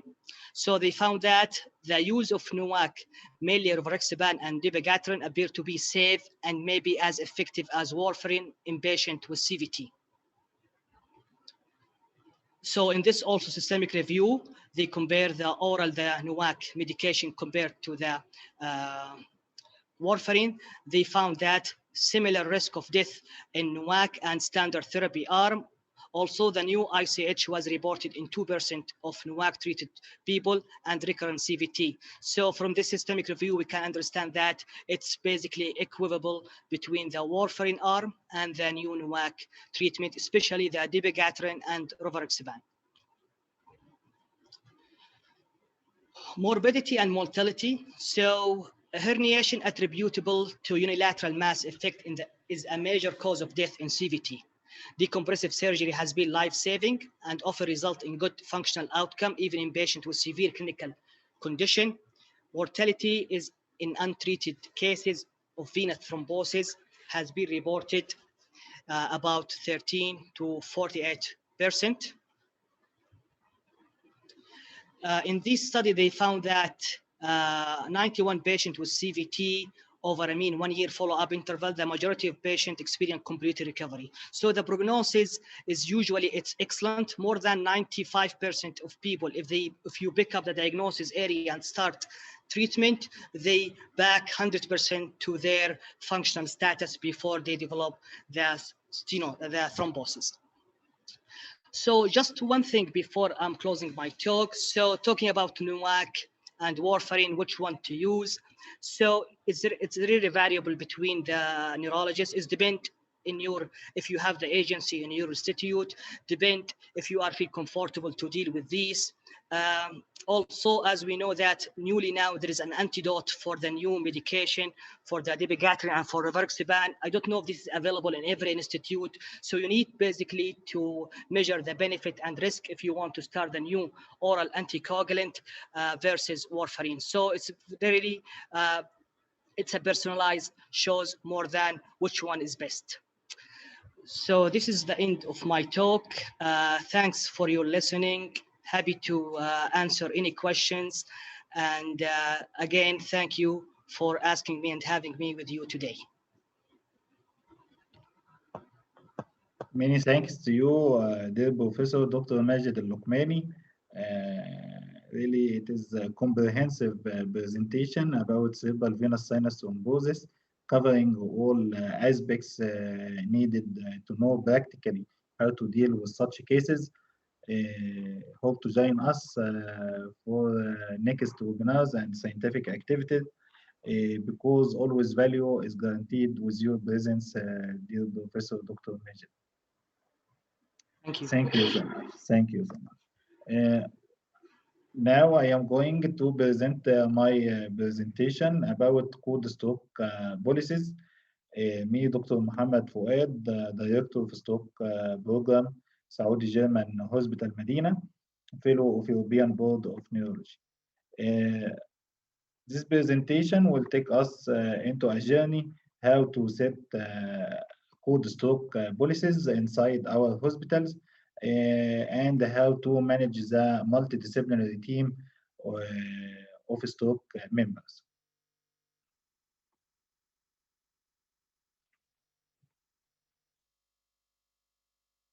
So what is the importance of code stroke?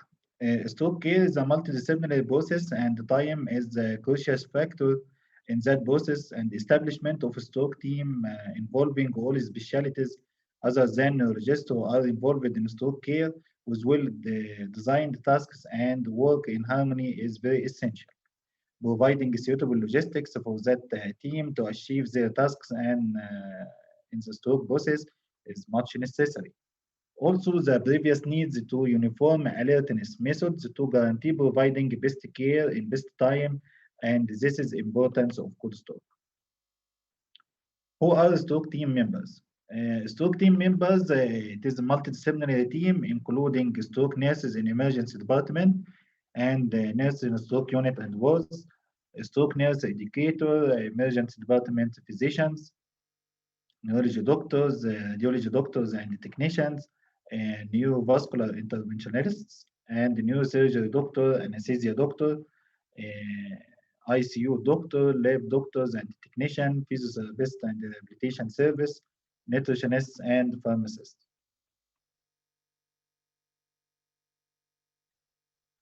So what is the process of a chain if we have stroke patients presenting to our hospital? First, the patient will be presented to emergency department triage or inpatient room, who will be screened for signs and symptoms of stroke according to the protocol. If the patient has signs and symptoms of stroke in time less than 24 hours from the onset of stroke, we can activate code stroke. After confirming symptoms with emergency department doctors or ward doctor or stroke nurse in emergency department or ward, this process to have key performance indicator, it should be less than 10 minutes of door arrival or first medical contact. Then the nurse proceed to nursing protocol, screening for ABCDs, and setting to IV access. And if the patient has low flow oxygen less than 94%, he will receiving nasal oxygen 2 to 3 liters per minute. Then the patient will be have finger stick guarding random blood sugar and lab sampling. During that period, we will arrange rapid transfer to brain imaging room to have a CT scan basically, and may have advanced brain imaging like CT angiography, CT perfusion in case of stroke onset more than 6 hours and less than 24 hours according to the protocol. While MRI brain or MRI angiography should be asked in limited conditions according to the neurology decision. Process of basic brain imaging, CT brain, CT angio should be in time less than 25 minutes of door arrival or first medical contact to guide the key performance excellence of our process. Then interpretation of the brain imaging by neurologist and radiologist. And that process of interpretation should be less than 45 minutes of door arrival, first medical contact. And then the decision making, if it is hemorrhagic stroke, we will proceed to hemorrhagic stroke protocol or either ischemic stroke. If it is ischemic stroke, we will proceed to either of the following protocols: acute ischemic stroke, excluding the patient from receiving intravenous thrombolytic therapy or mechanical thrombectomy protocol. And at that time, we will arrange a transfer of the patient to stroke unit and start preventive measures and complete stroke workup. If the patient had acute ischemic stroke, excluding him from intravenous thrombolytic therapy and the candidate for mechanical thrombectomy, at that time, arrangements with neurovascular interventionist on duty, and if service available, we will start arrangements with case lab, and according to the protocol, the patients will be shifted to case lab. We have another scenario: acute ischemic stroke, who is candidate for both intravenous thrombolytic therapy. Maybe patient candidate for intravenous thrombolytic therapy and excluded from mechanical thrombectomy. At that time, intravenous thrombolytic therapy consent will be obtained after revising inclusion-exclusion criteria and starting intravenous thrombolytic therapy according to the protocol, and that process should be in time less than 60 minutes from door arrival, first medical contact. Then arrangement to transfer the patient to stroke unit and complete the plan of management. We may have another scenario that patient candidate for both intravenous thrombolytic therapy, mechanical thrombectomy. At that time, arrangements with neurovascular interventionist. If service available, we will start intravenous thrombolytic therapy without any delay till case lab ready, and the patient will still receiving intravenous thrombolytic therapy till going puncture and then stop.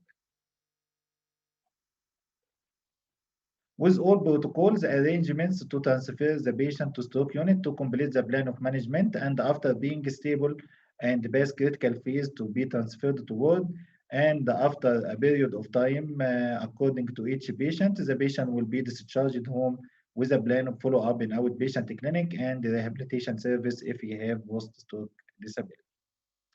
All patients and their caregiver to receive patients should have educational resources about the medication, follow-up in outpatient clinic, education about the nutrition, lifestyle modification, and rehabilitation, and also should be educated about alarming signs, symptoms of their condition, and to access the emergency of any deterioration or new related events, and regular follow-up in preventive neurology clinic.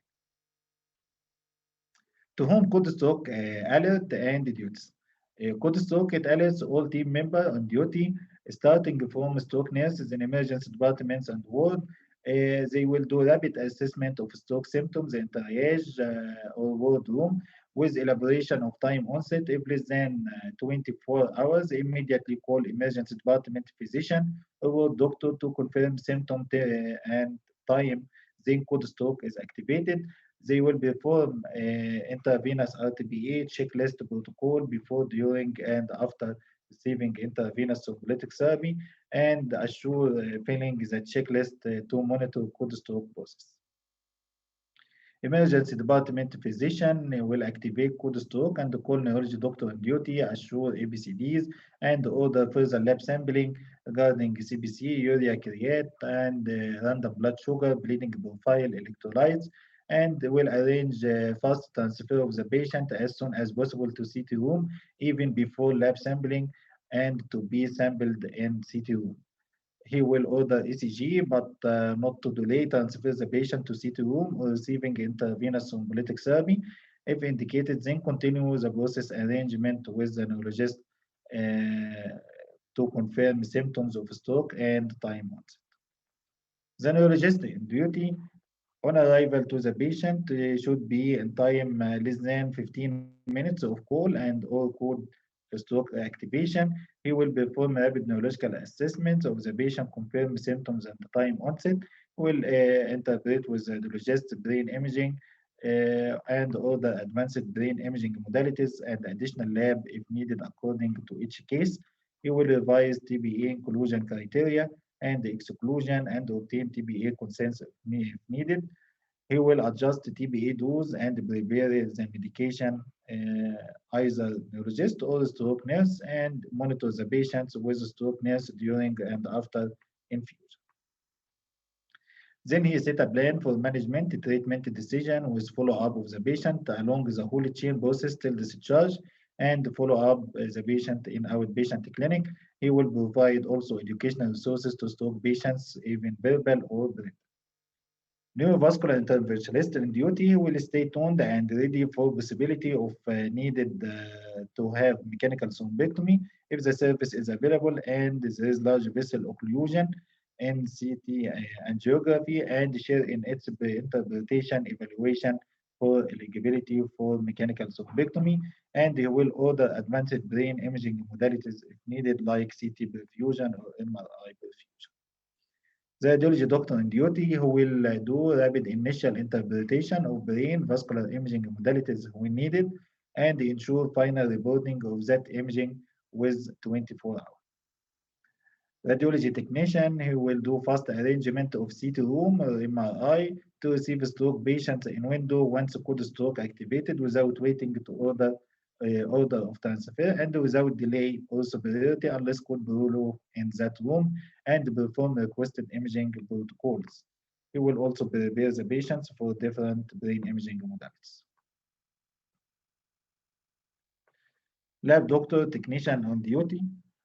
He will ensure rapid cycling, reporting of stroke laboratories for patients in window and to whom code stroke activated, as each delay may hinder stroke chain process and delay lab. Regarding a neurosurgery doctor in duty, he will stay ready for urgent or rapid intervention for special stroke cases, whether hemorrhagic or ischemic. We may have malignant middle cerebral artery infarction with mass effect or large cerebellar infarction or hemorrhagic cerebellar stroke with life-saving intervention like decompressive craniotomy or EVD or VB shunt. The ICU doctor will receive stroke patients in critical phase and admitted in a stroke unit, and the general management of stroke patient regarding the hemodynamics, other systems affected, possible complication like aspiration pneumonia, which is common among stroke patients, and you will order further needed investigation, consultation with other specialties. All of this in parallel with the neurology plan of management and according to the guidelines protocol of management of different systems affected in stroke patients till the patient being transferred to ward. Anesthesia doctor on duty will stay tuned and ready for fast and rapid response for some stroke cases who presented with problems in airway, breathing, circulation, disability problem, or agitation or disturbed conscious level may need sedation during brain imaging and need careful monitoring during that imaging. The pharmacy will ensure availability of intravenous thrombolytic therapy all the time and antiplatelets, statins, anticoagulants, all medication required for acute treatment and preventive measures. And they will ensure the availability of antiepileptic drugs, especially infusion forms like levetiracetam, phenytoin sodium, benzodiazepines, as the patients may have seizure at the onset of stroke. Regarding nutrition, they will ensure adequate nutrition plan in hospital and at home on discharge, or is verbal printed educational resources, nutritional care of the patient regarding nasogastric tube, percutaneous endoscopic gastrostomy, or the patients who are nothing but oral with swallowing difficulties. Physiotherapy and rehabilitation service will start early physiotherapy plan in hospital and follow up in outpatient. And verbal printed educational resources will be given and provide access to other rehabilitation service, whether speech, occupational therapy if needed. We will monitor the performance of stroke process. It is very essential to monitor code stroke performance for continuous improvements of the process. So key performance indicator like venous thromboembolism prophylaxis for stroke patients, door to CT time should be less than 25 minutes, door to needle time should be less than 60 minutes in those who are receiving intravenous thrombolytic therapy, and the admission of stroke patient to stroke units, which improves the outcome among stroke patients, and the door to transfer to stroke unit should be less than 3 hours. We will use specific scales to monitor stroke severity like National Institute Health Severity Scale and Modified Rankin Scale.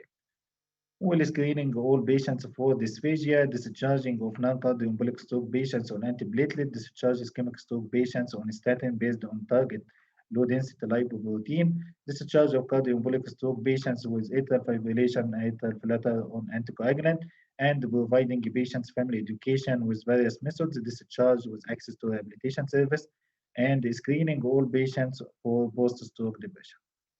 Thank you.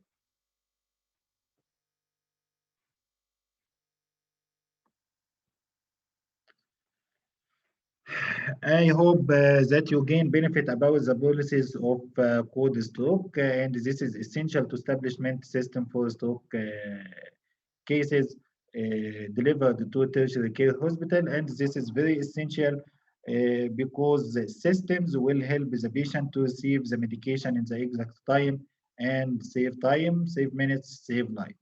Now I am moving to my dear colleague, Dr. Ahmed Kuhail, coordinator of stroke program at Saudi German Hospital Medina and fellow of European Board of Neurology, who will take us into a journey of interesting various stroke cases scenario. Dr. Ahmed Kuhail, the mic is yours. You can unmute your voice, Dr. Ahmed Kuhail. Unmute your voice, please.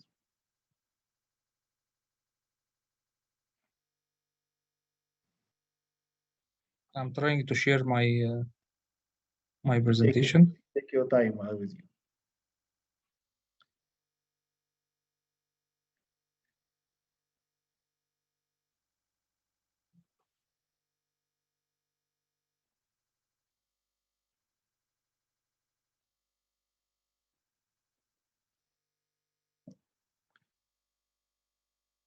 I can see it. This is.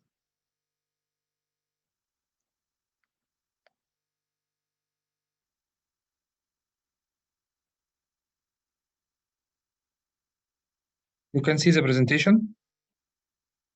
No, I see the file only while you are searching for your presentation. It was in the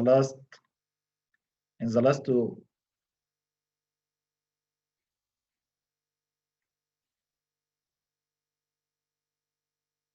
Okay, now we see the presentation. You can start, Dr. Ahmed Kuhail.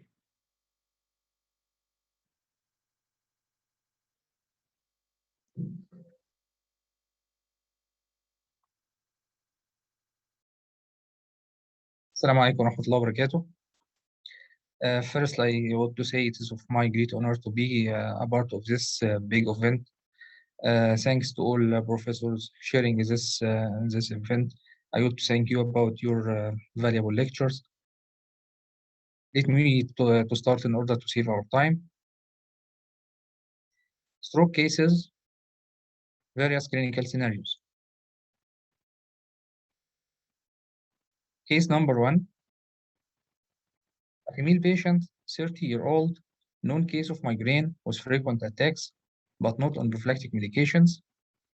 On 19th of September 2016, she was following up with an obstetrician for primary infertility for 1 year. She had irregular cycles, missed period, and normal level of LH, FSH, and TSH. Transvaginal sonography showed normal ovaries with multiple premature follicles. She was started on metformin and clomiphene sulfate as a case of polycystic ovarian disease. On follow-up, transvaginal sonography showed no dominant follicles. Therefore, FSH injection epigonal were started. After multiple visits, there was no improvement. On 4th of February 2017, she was started on norestron Brimolot N. 6 weeks after that, on 15 March 2017, she presented in emergency department with abdominal pain, nausea, acute increase in body weight, and fatigue. Hemoglobin was 17, and hematocrit was 47. Ultrasonography showed ovarian enlargement with multiple follicles, 33 mg uterine thickness, and marked ascites. It was a picture suggestive of ovarian hyperstimulation syndrome. She was admitted for intravenous fluid therapy and abdominal drainage of ascites. Additionally, elastic stocking and low molecular weight heparin prophylactic dose were initiated. She was discharged with a normal hematocrit on thromboembolic stocking and prophylactic dose of low molecular weight heparin. 1 week later, she presented to emergency department with acute left-sided weakness 36 hours ago. Upper limb is more affected than lower limb, hypotonia, deviation of angle of the mouth to the right side, and dysarthria.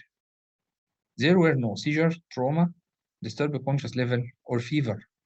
At that time, her neurological examination revealed fully conscious state, dysarthria, left-sided weakness, upper limb power grade 3, more than lower limb, which was power grade 4, distal more than proximal, with hypotonia, hyperreflexia, and the plantar reflex was extensor in the left side.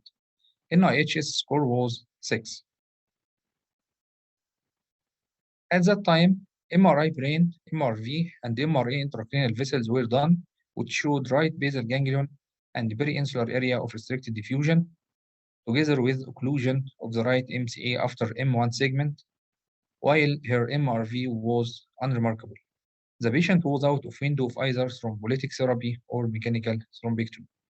Moreover, pregnancy test was positive, hemoglobin was 18, and hematocrit was 48, +3 protein and +2 blood in urine. Her collagen profile and thrombophilia screen were unremarkable. This is MRI diffusion weighted image, showed right basal ganglion and right insular recent infarction. MRV normal, and this is MRA showed occlusion of right MCA after M1 segment. She was admitted as a case of acute ischemic stroke as a complication of ovarian hyperstimulation syndrome and was treated accordingly. She was commenced on low molecular weight heparin for the remainder of her pregnancy. The patient improved neurologically through the rest of her pregnancy with normal fetal growth parameters and the structural scan for fetal anomalies. She eventually delivered a healthy, normally grown baby boy at 39 weeks gestation by elective cesarean delivery. At the time of delivery, she had a power grade 5/5 of her left lower limb and the power grade 4/5 in her left upper limb. Our second case, a 15-year-old female with history of sickle cell disease, hemoglobin S genotype since birth, with recurrent sickle cell crisis and exchange transfusion. The patient was presented to emergency department with a 3-day history of severe headache, impaired concentration, and pain in her legs and arms. The patient experienced worsening of headache and concentration over that 3 days, despite giving her painkillers like paracetamol 1 gram 3 times daily since symptoms started, and then developed recurrent attacks of generalized convulsion, followed by disturbed conscious level state and left-sided weakness 2 hours before presentation to emergency department. General examination, GCS was 10/15. Vital signs, there were tachycardia, respiratory rate 21 breaths per minute, temperature 7.3, blood pressure 145/90, oxygen saturation 95% room air, yellowish discoloration of sclera in both eyes, underweight, body mass index was 17, myalgia different sides of the body, palpable enlarged spleen. Other general examination was unremarkable. Neurological examination, bulbar symptoms, dysphagia, conjugate eye deviation to the right side, left-sided weakness, lower limb power grade 3 and upper limb power grade 4. Weakness was distal more than proximal, left-sided hypotonia, lower limb more than upper limb. Reflexes were brisk in left side, left extensor plantar response. Neurological examination of the right side was unremarkable. And other neurological tests, including sensory examination, tests of coordination, couldn't be assessed accurately at that time. due to impairment of conscious level.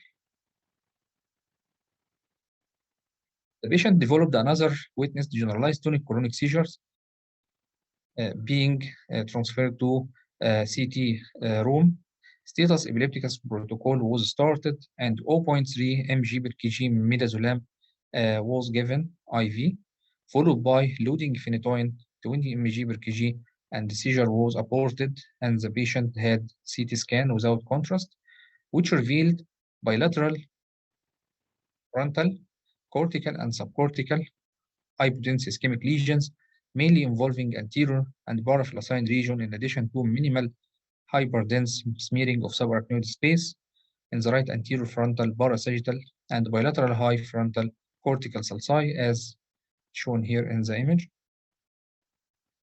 Significant laboratory results: LDH 437, creatinine 1.9, total bilirubin 4, direct bilirubin 0.9, and swab for COVID-19 was negative. INR 1.3, hemoglobin 8.9, reticulocytic count was 7.2, hemoglobin S was 39% of total hemoglobin, which was abnormal. CT angiography was recommended and discussed with parent benefit risk ratio, but they refused at time of admission or even doing digital subtraction angiography due to possible risk of renal failure, as the patient has renal impairment at time of admission. The patient was then admitted in intensive care unit, and the hematologist recommended for exchange transfusion as she was in crisis, and repeated till hemoglobin S become less than 30% of total hemoglobin. The patient was given nimodipine 60 mg every 4 hours through nasogastric tube with more monitoring of blood pressure, plus phenytoin 100 mg intravenous twice daily, IV fluids, in addition to physiotherapy and intermittent pneumatic compression for venous thromboembolism prophylaxis. The patient became fully conscious after 1 day, mild dysarthria, left-sided weakness, the same grade at time of admission, sensory examination intact, no seizure recurrence. By the 2nd day, kidney function test improved, and the serum creatinine became 1.2, and parents accepted to do CT angiography, which revealed, as shown here, saccular aneurysm at junction of anterior communicating artery with A1 segment of left anterior cerebral artery, marked attenuation right internal carotid artery, extra and intracranial part, and both anterior cerebral arteries, mainly right one, denoting vasospasm. Parents refused to do digital subtraction angiography after discussion between parents, hematologist, neurovascular interventionalist, and neurologist. The patient showed significant improvement in the next days regarding hemodynamics, seizure control, left-sided weakness, which become full power in left upper limb, and grade 4 in left lower limb. Speech become intact regarding articulation, comprehension, and repetition. Sickle cell crisis subsided after 4 sessions of exchange transfusion, and hemoglobin S become less than 30% of total hemoglobin.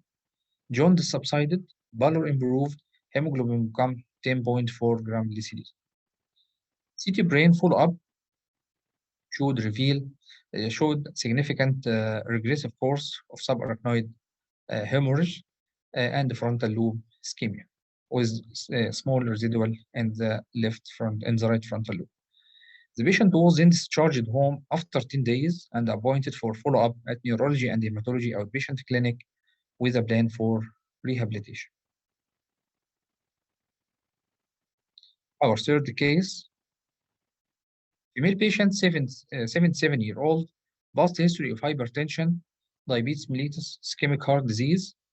The patient was presented to emergency department complaining of sudden onset of and stationary course, right-sided weakness, impaired speech articulation, comprehension, and repetition 2 hours and 30 minutes before presentation to emergency department.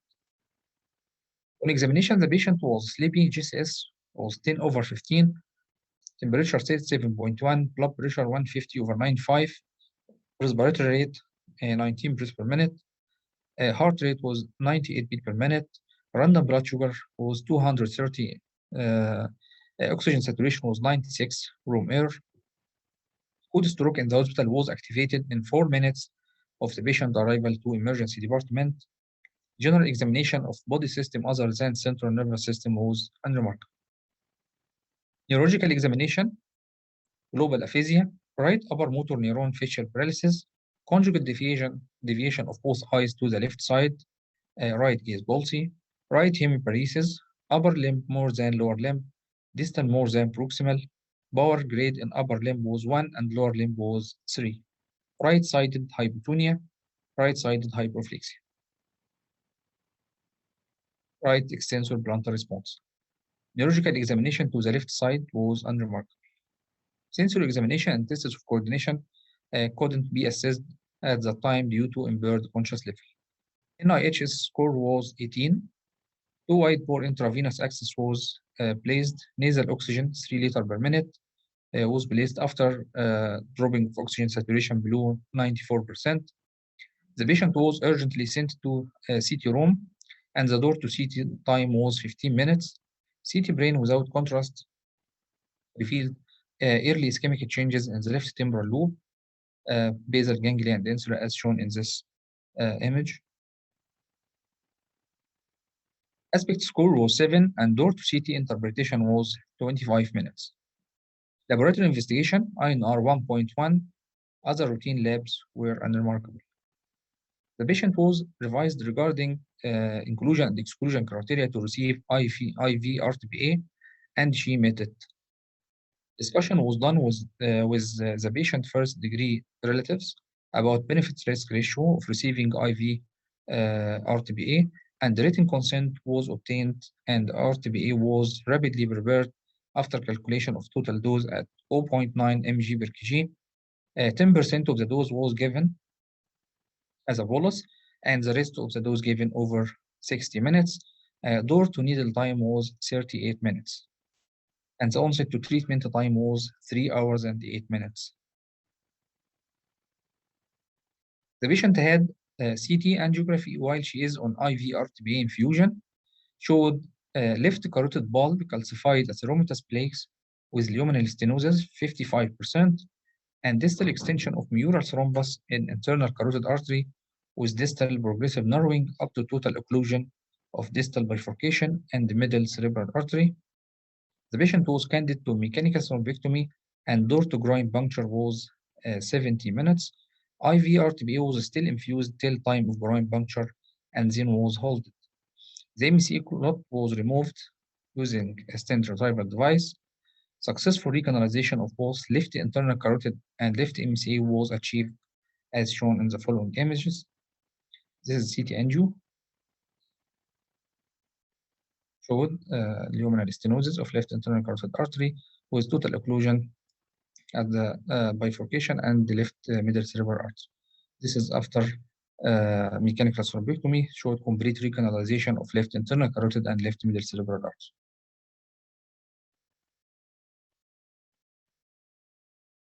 After successful recanalization, the patient was re-evaluated and become fully conscious, mild dysarthria, mild right upper motor neuron facial paralysis, right hemiparesis improved from severe weakness to mild weakness in the right upper limb, the right power grade 4 and right lower limb power grade 5. NIH score was 4.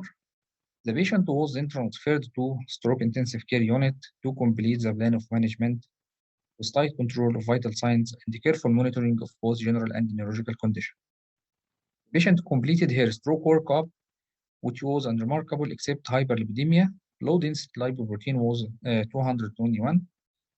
Also, early physiotherapy was started, and CT brain without contrast follow-up after 24 hours was done. She revealed acute left basal ganglionic infarction. This is to date and 24, with no hemorrhagic transformation. Consequently, anti-ischemic preventive measures were started. After improvement of the patient condition, she was discharged to stroke ward and then to home after 5 days of hospital admission, and her modified ranking scale was 1. The patient was appointed to follow up in a stroke preventive clinic and rehabilitation program. Thank you.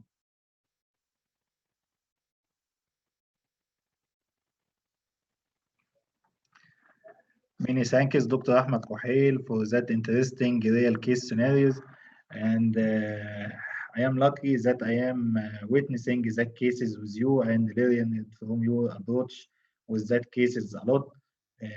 You have a marvelous pattern of approach for such variable presentations for different stroke cases.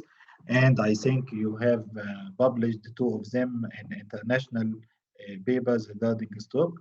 Thank you so much, and always your presence with us much appreciated. And Thanks, Dr. Mohammed. valuable benefit always guarantee from you. Thank you, Dr. Ahmed. Thank you. You can stop sharing in order to present our new hero.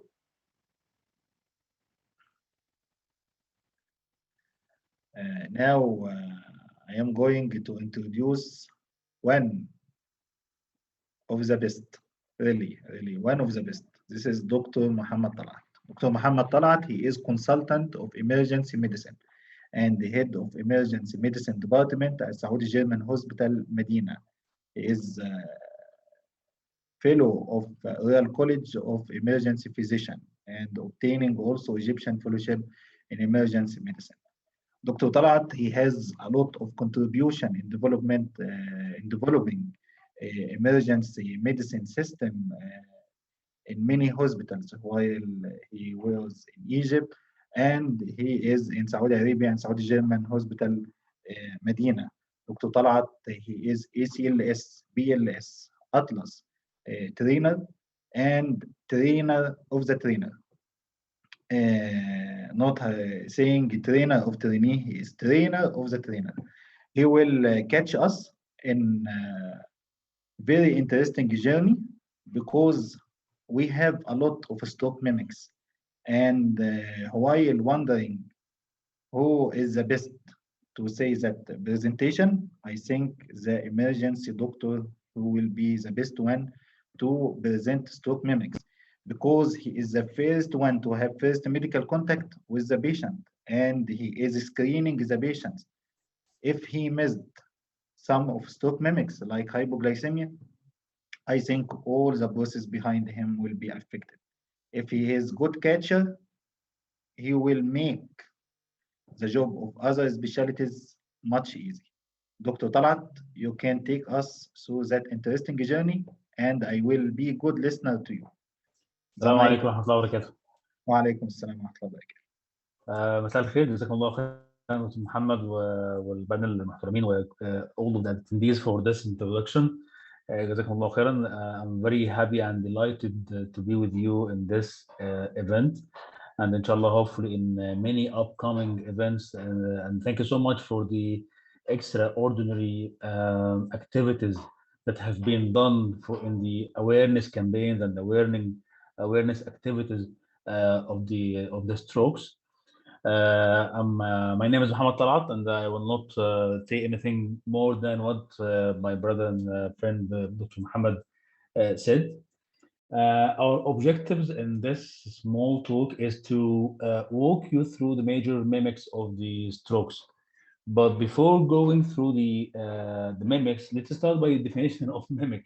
What is mimic anyway? Mimic in the language is the word mimic exhibits symptoms that bear deceptive resemblance of the other disease, meaning when a disease or a condition gives us a very similar and deceptive presentation like another disease, we call this mimic. Like, for example, when we say in the myocardial infarction, sometimes the epigastric vein mimics the myocardial infarction. So in this talk, we are going to go through the stroke mimics. We always want to say one thing: you will never catch what is not in your radar. Yani, whenever you are thinking about a patient, if you are not thinking about the stroke, mostly it will be missed. If you are not interested and intentionally thinking and hunting for stroke will come hunting for your patient. So our objective today, or our core objective today, is to remind you sorry, and to remind ourselves that we have to have a stroke on our radar screen in order to be able to catch it. It will be a very short and very highlighting just to touch on this and that. The first one is post-ictal or TODS paralysis. A lot of patients come to our ER and also to your ER complaining of convulsions, status, or even post-ictal. Sometimes this is going to mimic the presentation.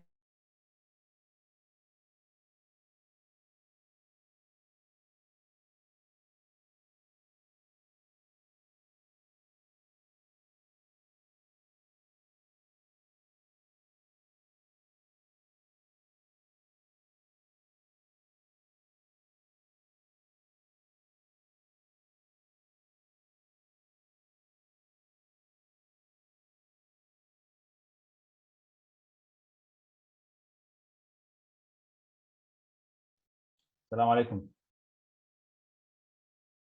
السلام عليكم. وعليكم السلام دكتور محمد. Did you miss me or what? I have been talking for some time. Yes, we missed you for just a few seconds. Now we see your screen and you can continue. Okay, we were talking about post-ictal TODS paralysis. Did you catch me that here? Yes. At that point, we lost you. You can start from here.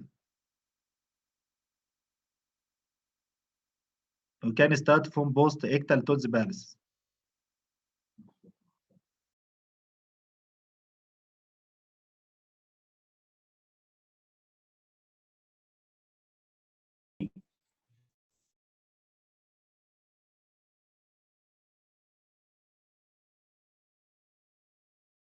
Do you hear me? Yes, I hear you well, Dr. Talat. You can start from post-ictal TODS paralysis.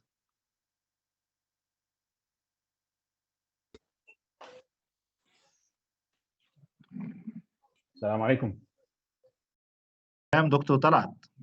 Do you hear me? Yes, I hear you well. You can share your screen.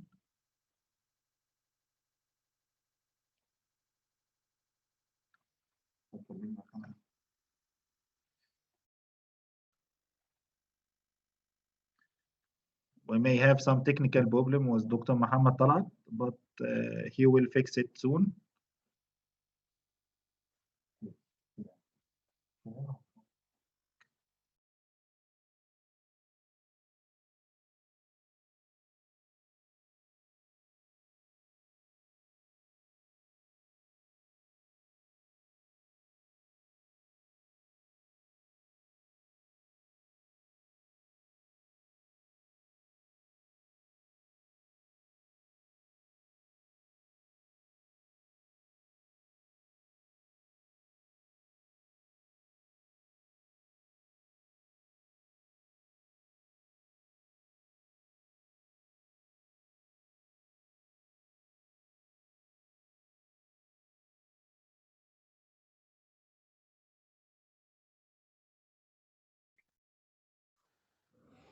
Assalamu alaikum.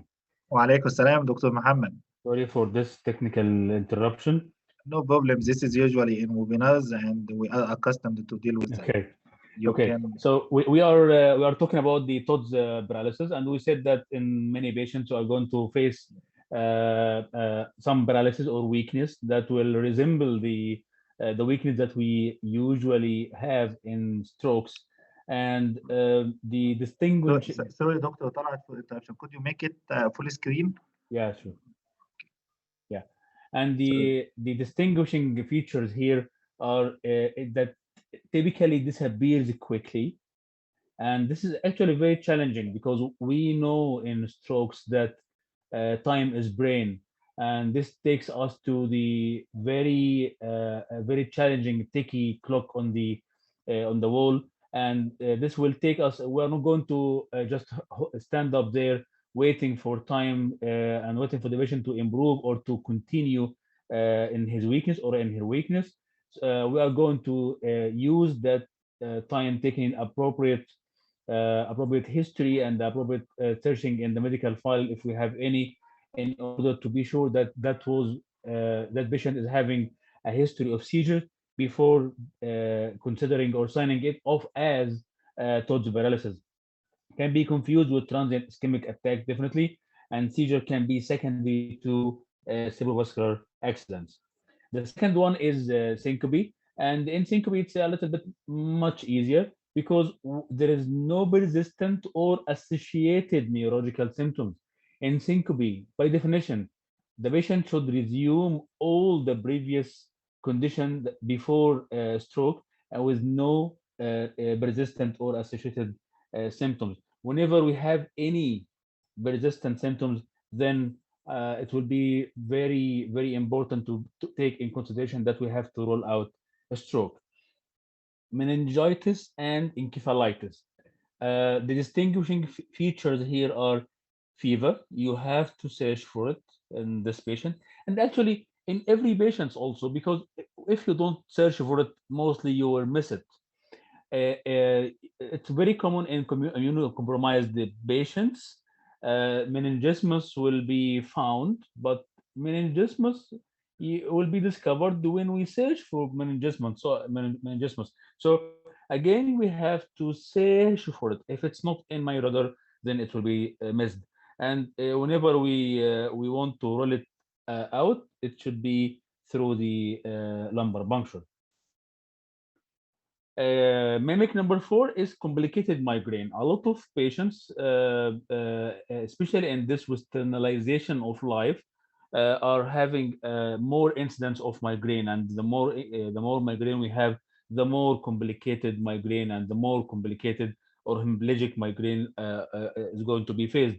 And the distinguishing features here are we are going to have some history of similar episodes, preceding aura, and always there will be some headache.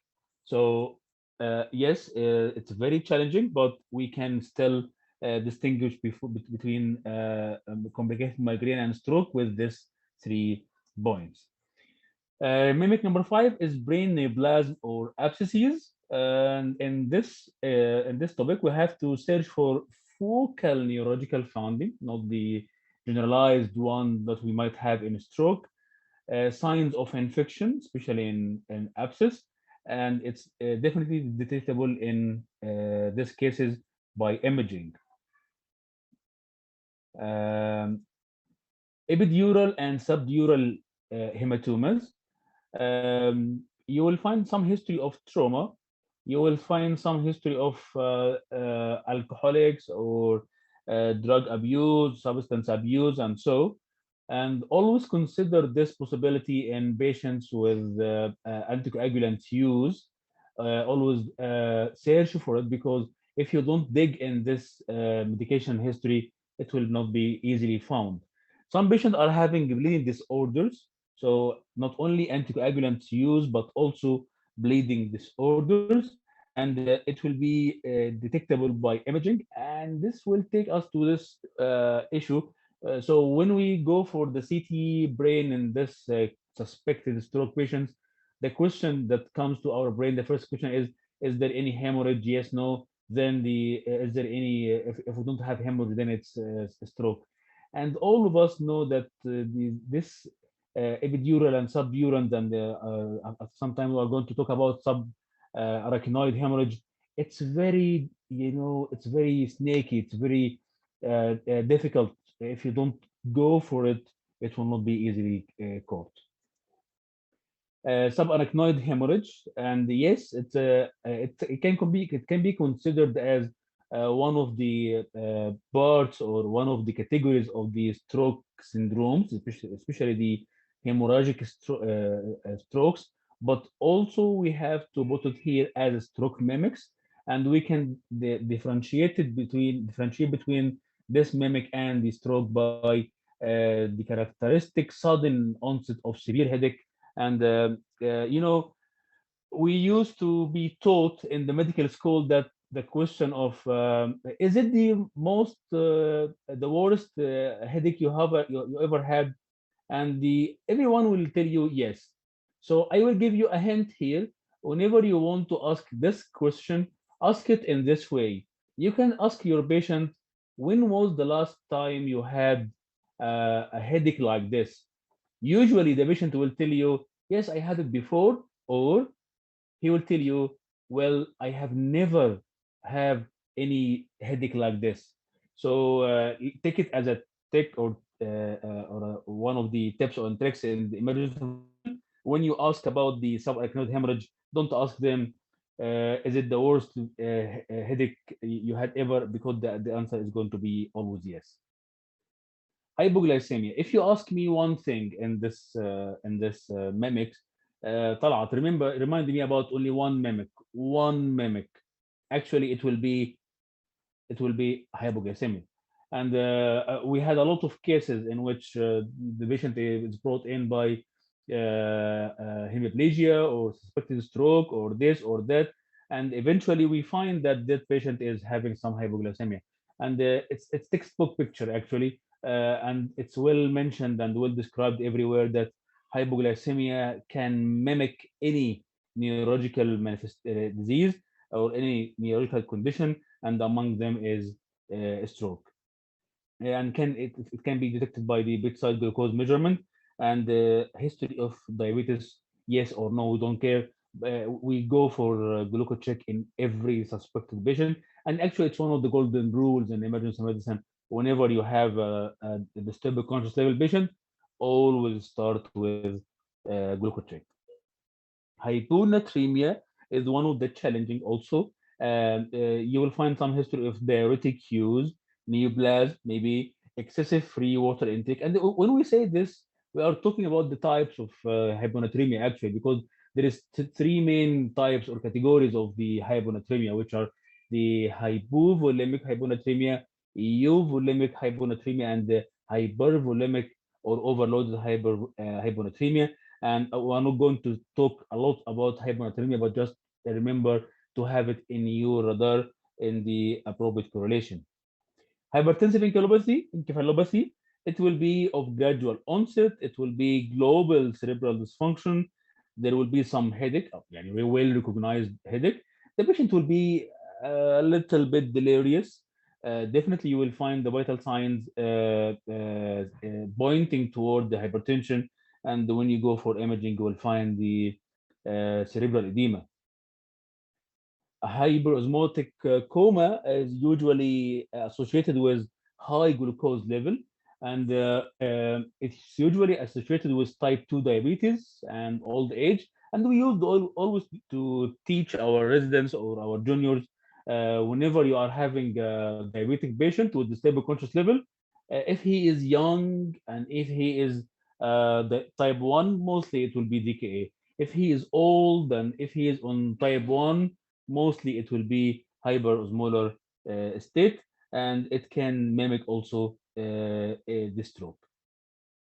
Wernicke's encephalopathy, it's a little bit associated with the alcoholism, which is not well apparent in our societies, alhamdulillah, or malnutrition, which is also not apparent in our societies. But the triad or diagnostic or pathognomonic triad is ataxia, ophthalmoplegia, and confusion. Labyrinthitis and Meniere's disease. Let's talk about labyrinthitis. Predominantly vestibular symptoms. You will find it mostly when you go for Dix-Hallpike maneuver. You might find some positive findings. Patients should have no other focal findings and can be confused by cerebellar stroke. So whenever you are not very determined, or whenever you are in doubt, so I think we have to consider our friends or our colleagues in the neurology department. Bell's palsy, all of us have met this patient when they face our facial manifestations or facial droop, and when they come, the main concern is going to be, as you know, is it stroke or not, especially in the old age. But the good thing is it's often associated with younger age, and the characteristic differences when you look at the frontalis muscle, because the Bell's palsy is the lower motor neuron lesion. You will find it in the bilateral, not unilateral like in the stroke. Meniere disease, you will find that the patient is having some history of recurrent episodes, and it's preceded by some vertigo-like symptoms, tinnitus and deafness. And Meniere patients are very well educated and very well oriented about their case. And whenever you are in doubt, is it mimicking a stroke or not, just consult your patient, and your patient will tell you, no, it's one of the episodes, don't go for this or that. Demyelinating diseases like MS, and actually we are having a lot of patients in our community, like in Saudi Arabia, especially in the female distribution. It has some gradual onset, and patient may have a history of multiple episodes of neurological findings in multifocal anatomical distribution. And this is also, in this case, we are going to consult our colleagues and friends in the neurology department. Convergent disorders, I think this is one of the very challenging ones as well. The patient is going to have no organic finding, but mostly it's due to some other non-organic issues. No cranial nerve finding will be found, and non-anatomical distribution of the finding, and also inconsistent history with the examination. Again, whenever it comes to the stroke mimics, we have to say this again: if the stroke is not in your radar screen, if you don't go hunting for it, it will come hunting for your patient. But it's always nice to consider a stroke, because a stroke in a stroke time is brain, but always consider that there are some other stroke mimics that we have also to search for, because some of them could be life-threatening, like this hypoglycemia and so on.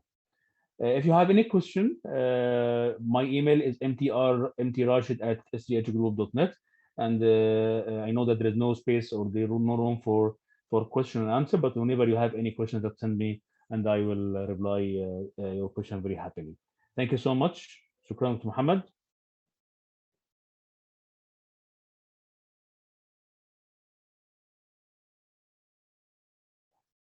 Dr. Muhammad.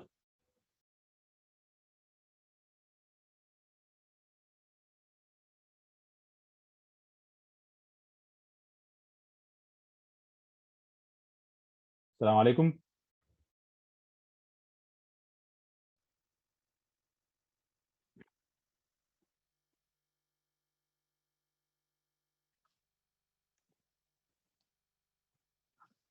Many thanks, Dr. Muhammad Talat, for your valuable presentation. And I think it is a really new topic in stroke webinars to focus on stroke mimics, which is essential for differential diagnosis, even for neurologists or any medical practitioner dealing with stroke cases. You give it in simplified pattern, like we are teaching course in university, to the target and to the main points, how to differentiate regarding any mimics. So the valuable information much appreciated, and I think we have learned a lot of differential diagnosis, especially for non-neurologist or neurology residents, or even for us, because we always focus about stroke cases, but sometimes we may miss the other version of medical conditions which may mimic stroke. Thank you so much, Dr. Muhammad. Thank you so much, and your presence was us much appreciated. Hoping for further activities with us and more participation from that important department, emergency medicine, because this is I think this is the input of all medical specialties dealing in emergency cases regarding to each specialty. Thank you, Dr. Muhammad. Now I am going to present my second lecture about future treatments targeting stroke recovery. This is unusual presentations, unlike our traditional presentation about stroke cases regarding treatment options available at time. But now main research, main focus about the future treatment targeting what is behind the acute phase, how to recover stroke patients. This is a hot area of research. We will go through that journey about future treatments which are under trials. Some of them near to be approved regarding the guidelines in our medical practice.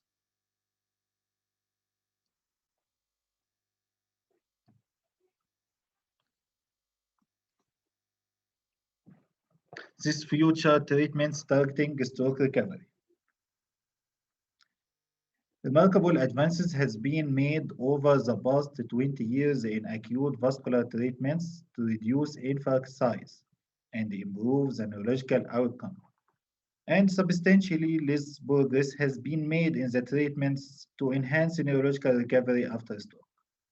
However, several promising research directions has been identified for treatments targeting stroke recovery and are focused on the current review as shown in the next figure.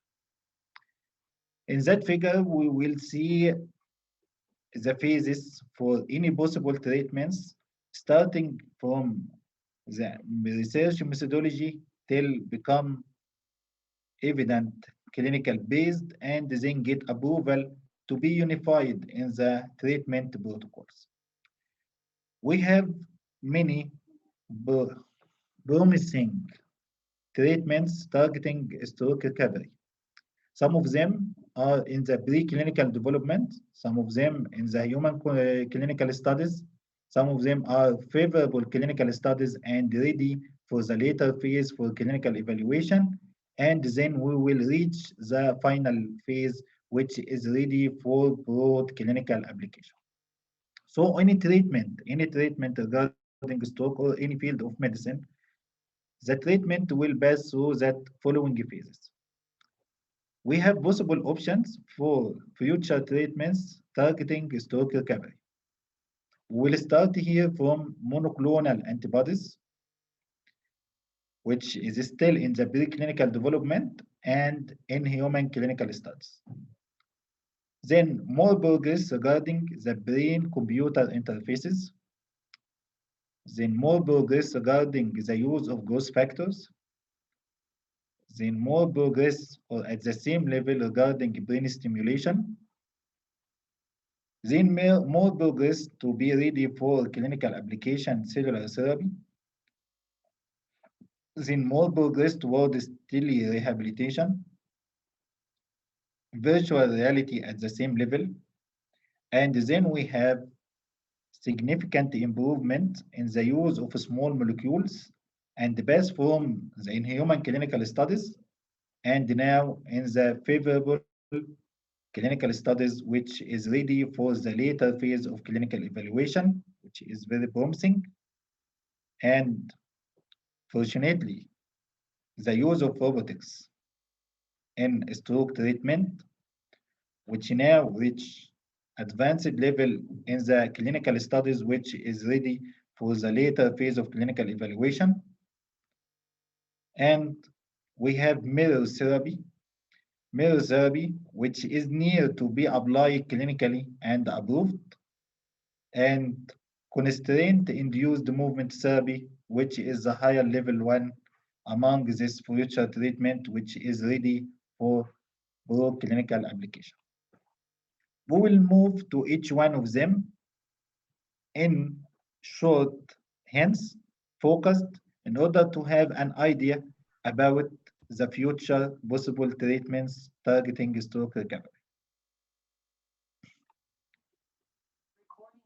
We classify epochs of time post-stroke can be divided into acute, which is hours to days, subacute days to weeks, and chronic months to years, based on the issue, based on the tissue response and biological programs that emerge during this time window. In contrast to acute stroke treatments such as tissue plasminogen activator, thrombectomy, for which the target is a clot, and where the goal is to salvage threatened brain tissue to limit injury. Recovery treatments target surviving neural tissue with the goal of promoting neural repair. We have conventional service in the future treatments. The conventional service for patients recovering from stroke, it includes physical, occupational speech therapy. This is as a current conventional service. We use it during our time. These are delivered across numerous care settings, and the duration, intensity, type of conventional therapy are highly variable in the United States, complicating the design of control groups in stroke rehabilitation trials. And indeed, one of the research priorities for stroke rehabilitation and recovery is better reporting and standardization of usual care in trials. We have two specific interventions for stroke recovery, with promising initial evidence emerging from the conventional service, which include mirror therapy and constraint-induced movement therapy. So we have conventional service, physical, occupational speech service. Developed from the concept of this service, we developed two specific interventions for stroke recovery, which are promising and are ready to be applied clinically. Include mirror therapy, constraint-induced movement therapy. Conventional service. We have mirror therapy or prism adaptation therapy uses simple equipment to focus a patient attention on a neglected hemifield. The mirror therapy generally provided as an adjunct to the conventional therapy, not a replacement of conventional therapy, adjunct to the conventional therapy, and they can improve the motor function and reduce pain that might improve the activities of daily living. The timing of constraint-induced movement therapy is important as early applications 10 days post-stroke was not more effective than the traditional therapy. However, overall, there is moderate evidence that constraint-induced motor therapy, constraint-induced movement therapy may be effective for post-stroke recovery, but specific protocols and the timing of intervention have yet to be defined for widespread clinical adoption. The other possible future treatments is small molecules. We have two classes of drugs that have been most investigated as stroke recovery treatments to date are serotonergic and dopaminergic small molecules.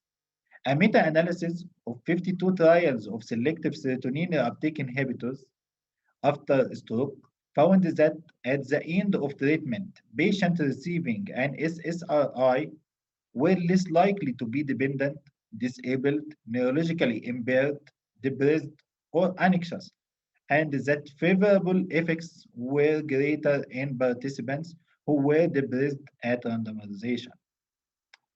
Several mechanisms might account for the potential efficacy of SSRI for stroke recovery. These mechanisms include reducing the neural inflammation, enhancing the neurotropic effects, and modulating excitatory, inhibitory, synaptic, and cortical network balance. This is the mechanism of SSRI in stroke recovery. And regarding the dopaminergic small molecules, more recently, the dopamine augmented rehabilitation in a stroke trial was a multi-center randomized double-blinded placebo-controlled trial with some pragmatic design features that examined 6 weeks of Cinemet using Cinemet 100 milligram per day given before rehabilitation therapy in 593 patients recruited 5 to 42 days post-stroke and found no difference between groups in the primary endpoint and walking independent. So we have more potential significance for SSRI, and till now no significant find regarding using dopaminergic medication. We have another treatment for future targeting stroke recovery, which is growth factors. After stroke, many growth factors show increased level for several weeks, playing a critical role in spontaneous neural repair through mechanisms that include neural sprouting and new synapse formation, angiogenesis, reduced apoptosis, stem cell proliferation, and immunomodulation. One strategy to promote stroke recovery, therefore, is to increase the level of key growth factors. And numerous preclinical stroke studies suggest that at the administration of exogenous growth factors, more than 24 hours post-stroke significantly improves the outcome. For example, using fibroblast growth factors, brain-derived neurotrophic factor, epidermal growth factors, plus erythropoietin, or beta-human chorionic gonadotropin, followed by erythropoietin. This is protocols under trials used clinically targeting stroke recovery post-stroke. The other future treatment is monoclonal antibodies. In the central nervous system, we have three inhibitors: myelin-associated glycoprotein, MAG, oligomyelin glycoprotein, and neurite outgrowth inhibitor, A. Increase the levels in post-stroke and result in lack of permissive growth environment. So monoclonal antibodies can neutralize these inhibitors by modulating the activity and targeted signal pathway and thus promoting the axonal growth and potential recovery. The other future treatment, which is cellular therapy. Cell treatments have multiple effects in the post-stroke brain. Transplanted cells might integrate into the existing brain architecture, replacing cells lost to stroke, and secrete cytokines, growth factors, and extracellular matrix protein, or modify systemic immune response to stroke, aiding functional recovery. In a randomized double-blind placebo-controlled phase 2 study, Hesital delivered allogenic marrow-derived cells intravenously to 126 patients in the early phase, 24 hours to 48 hours after ischemic stroke. Cell administration was safe, but no significant efficacy signal was seen in the primary endpoint. And the excellent outcome at day 90, modified ranking scale score 0 to 1, and NIHSS score 0 to 1, and Basel score more than 95. And post-hoc analysis at 1 year found a difference in the excellent outcome, 23% cell-treated versus 8% placebo. And we have p-value 0.02. The other possible treatment, which is a brain stimulation. Several forms of brain stimulation have been investigated to enhance recovery after stroke, and most in small studies. Some aim to increase the activity, for example, with high-frequency repetitive transcranial magnetic stimulation, whereas other aims to reduce the activity in areas thought to have an undesired suppressive effects, for example, with low-frequency repetitive transcranial magnetic stimulation. Similar approaches have been advanced for transcranial direct current stimulation, where electrodes broadly apply current through the scalp in the treatment of several different types of post-stroke deficits, including motor language memory and neglect. And we have an advantage of transcranial direct current stimulation is it is readily applied during rehabilitation.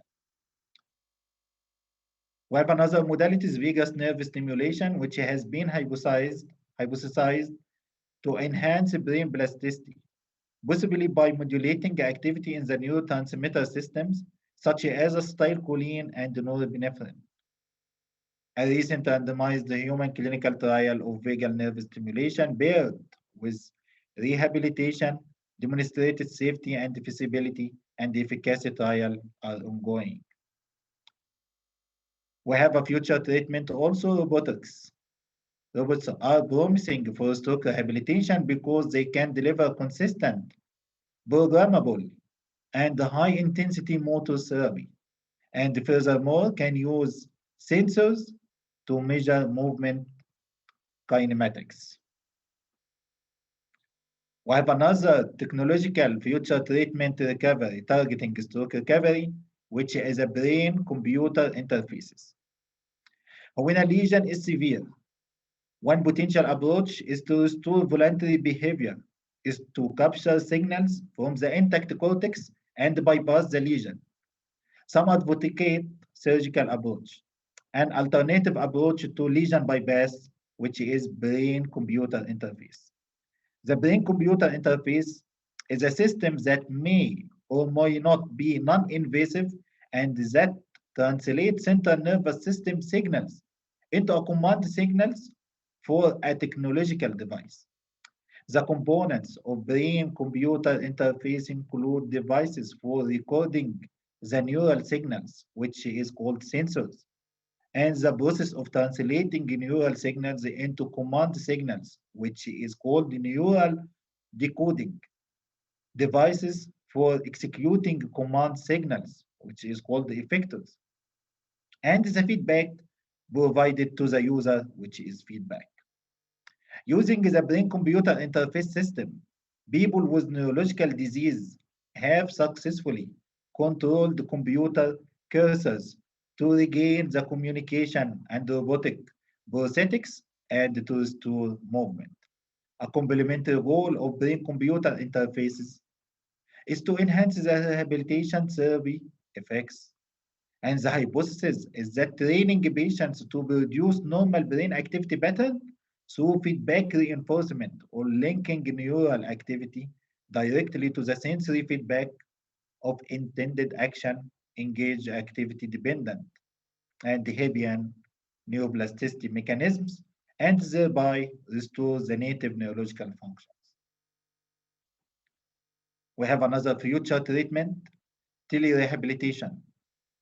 Telehealth might provide a new means to achieve high doses of therapy in an accessible manner using communication technology. Meta-analysis of telerehabilitation after stroke have found either better or similar effects when compared with conventional in-person therapy, but have noted high heterogeneity in treatment content across studies. The last one, virtual reality and movement sensors. Virtual reality ranging from non-immersive to fully immersive depending on the degree of which the user is isolated from his or her physical surroundings when interacting virtually has been used as an alternative and as an adjunct to conventional rehabilitation. Virtual reality provides a scalable means to deliver high-intensity, task-specific training as well as a real-time feedback through REWIS for positive trials, potentially with enhanced salience. However, the evidence for efficacy of virtual reality to date has been mixed. Movement sensors are another means of providing feedback with the goal of motivating greater skills, practice, and thus improving rehabilitation. In this regard, lower extremity sensors providing simple measures of physical activity and gait are more developed than the upper extremity sensors, for which accurately characterizing, reaching, and grasping movements represent an ongoing computational challenge. Thank you so much. hoping to get concepts of the future targeted treatment recovery of stroke. Thank you.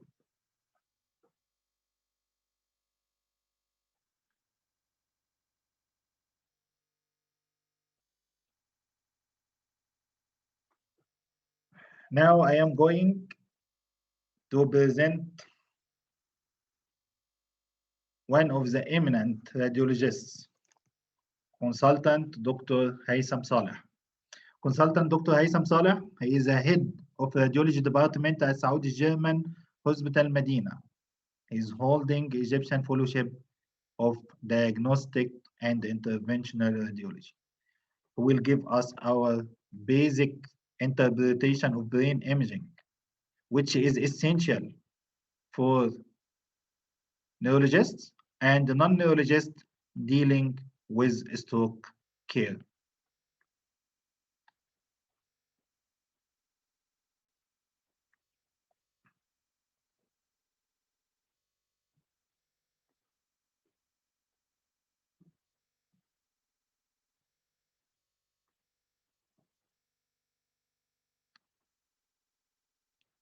We are preparing the presentation for Dr. Haitham.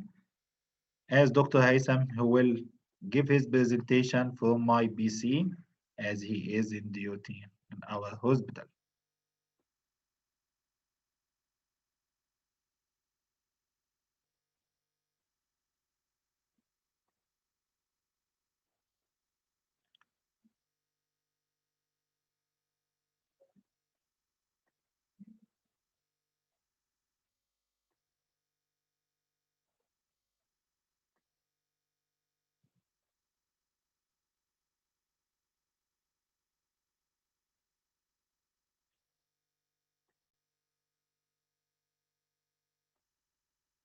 So, Mr. Ala, I want to give me feedback that you are seeing the shared screen of Dr. Haitham. Do you see it, Mr. Ala? Yes, doctor. Yes, doctor. Okay, Dr. Haitham, you can have your seat. But kindly put it on slide mode. Dr. Mahmoud. Yeah. Dr. Muhammad, please Yes, put it. Mr. Ala. If it is appearing in front of you, it will be better because we have some technical. That's why Dr. Haitham is sharing from my PC. Doctor, it's appearing, but please, first of all, enable editing in the yellow bar. Enable editing. In the yellow, enable. Okay. And make it slide show mode. Okay. This is now clear? Yeah, thank you a lot. I appreciate it. Okay. Okay, Dr.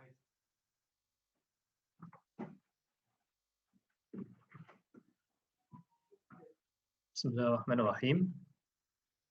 First of all, I'd like to thank the organizers who gave me this chance to share in this fruitful event, and also thanks our speakers, eminent speakers that give us valuable and fruitful presentations. Today, we are going to discuss some of the basics of different brain imaging modalities in patients with acute stroke. Acute stroke is defined as the acute onset of a persistent sudden focal neurological deficit of mostly due to vascular origin as a result of underlying cerebrovascular disease. It is divided into two broad categories: ischemic stroke, about 80%, and hemorrhagic stroke, about 20%. Our aim is early diagnosis of patients with acute stroke because time is brain. This is our slogan here in Saudi German Hospital, Medina, and especially in radiology department, to do the essential radiological investigations as early as possible because time is brief.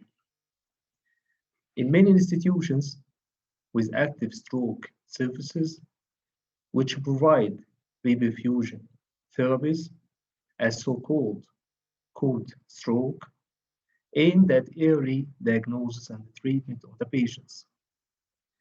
The goal of imaging in patients with acute stroke is excluding hemorrhage, differentiating between irreversible affected brain tissue and irreversibly impaired tissue, dead brain tissue versus tissue at risk. Identify the stenosis or occlusion of major extra and intracranial arteries. In this way, we can select patients who are candidates for thrombolytic therapy. As we mentioned, the broad categories is hemorrhagic stroke and ischemic stroke. We will start with hemorrhagic stroke. We have many types of hemorrhages. First is intracerebral hemorrhage. As we see here, hypertensive hemorrhage in this non-enhanced contrast CT, left thalamic hemorrhage here, this yellow arrow, with intraventricular extension along the left occipital horn of the ipsilateral lateral ventricle in this red arrow. And this is common presentation with a patient with hemorrhagic stroke, especially in hypertensive patients. The second type, as we mentioned in the previous case, may the patient present with intraventricular hemorrhage. We can see here the intraventricular hyperdense fresh blood densities filling the lateral ventricles and even extending to the fourth ventricle. Another type of hemorrhagic stroke, the patient may present with acute extradural hemorrhage, which is elliptical in shape. May be the patient presenting with acute subdural hemorrhage, which is parallel to the cerebral cortex. Another type of hemorrhages may be presented acute subarachnoid hemorrhage. We can see here the subarachnoid spaces filled with hyperdense fresh blood densities extending in all subarachnoid spaces. One of common presentations also, if the patient established already stroke and established infarction, maybe the infarction going to hemorrhagic transformation. This hypodense area here representing the infarction, and these hyperdense areas representing the hemorrhagic transformation of the infarction. As we see here, this hemorrhagic transformation causing significant mass effects in the form of effacement of the related cortical foci and midline shift to the contralateral side. This another patient with hemorrhagic transformation of infarction. We can see here this, the midline shift, this hypodense area demonstrating the area of ischemia. This is a basal ganglia, hemorrhage. This intraventricular extension of the blood. And this, the significant midline shift to the contralateral side.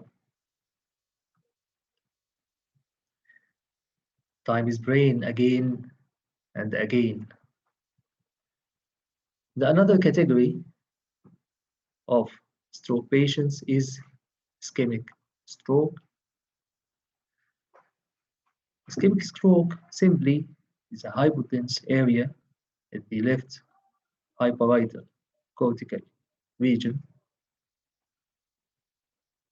The ischemic stroke always along the cerebral vascular territories, which of all of us knows these territories, this anterior cerebral artery territory, this the middle cerebral artery territory, posterior cerebral artery territory, lateral lenticular striate arteries territories, medial lenticular striate arteries, and the anterior choroidal artery. This is the common territories that the infarction always respecting, and mostly these territories. To diagnose the ischemic patients, we will start simply with the CT brain. We will see the hypodense areas involving the vascular territory mostly. And our aim is to detect the ischemic changes as early as possible. As we see here in this non-contrast CT brain, this right MCA infarction appear as area of hypoattenuation. If compared to the contralateral side, we can see here the cortical sulci appearing, but at the area of infarction is effaced, and the attenuation value here is lower than here, and this is the early ischemic changes of these patients. One of the other early signs in CT is the obstruction of lentiform nucleus. As we see here, this is the area of the left lentiform nucleus obstructed by hypodense area, and this is important sign and the early sign of infarction commonly seen in the infarction along the territory of the middle cerebral artery, and the most frequently seen. Another early sign of ischemia that we can see, the insular ribbon sign. This hypodense area and swelling of the insular cortex, it is very indicative, and this could be early sign of infarction along also the territory of the middle cerebral artery. One of the common signs also early seen in patient with acute ischemic stroke is dense MCA sign. This a result of a thrombus or embolus along the course of the MCA. Dense MCA, if we see here in this CT angiography with 3D reconstruction, this is the area of the dense MCA here appearing as cut off at the left MCA, denoting total occlusion of the left MCA by dense thrombus. And this early sign could be detected in patients with acute MCA infarction. As we see here, this normal CT angiography. This is the conventional, and this is the 3D reconstruction. The aim of diagnosis when we are using CT angiography to see and to evaluate the large vessel occlusion. Another patient here in this CT angiography, along the right M1 segment, we can see here long segment of occlusion. Along the right MCA compared to the contralateral side. And this is in the 3D image. This is a cut off right M1 segment compared to the left MCA, which is normal.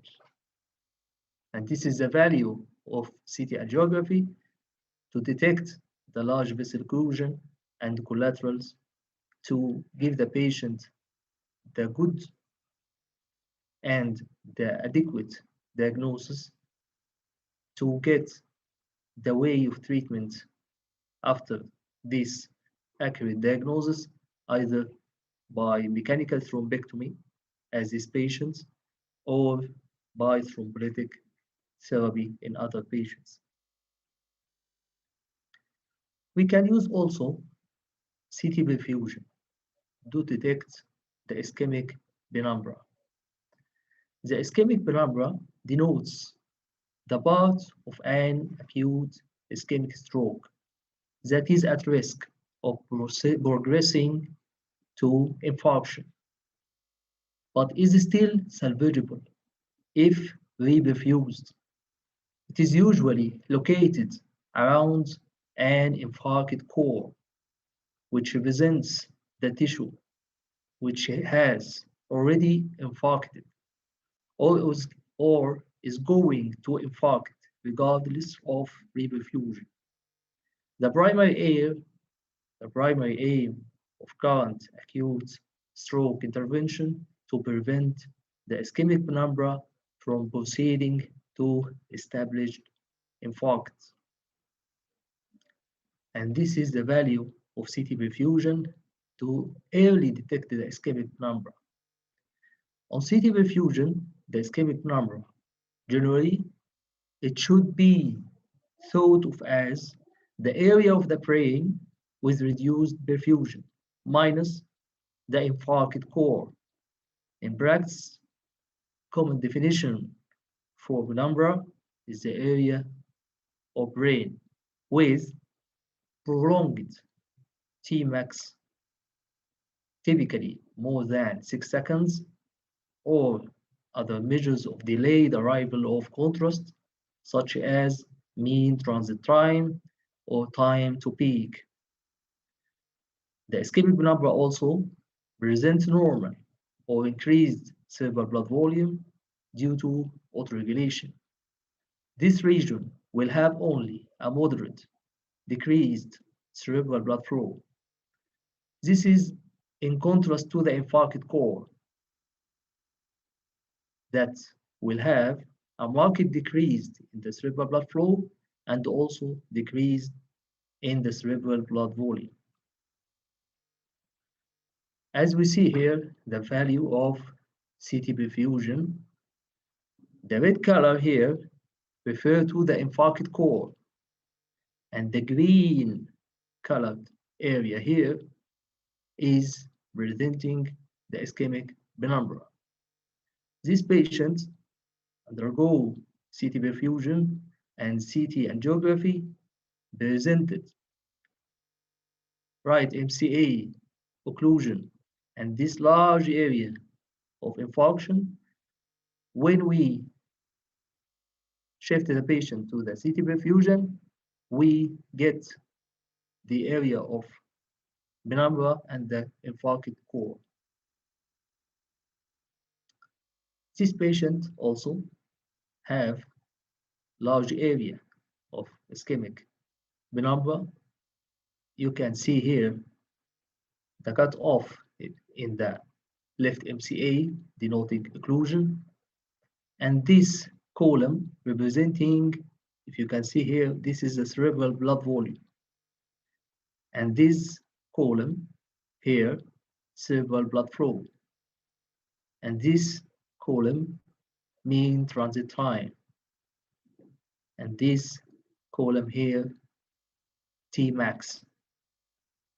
The area here, the red colored area here, is the infarct core, surrounding by a large area of penumbra.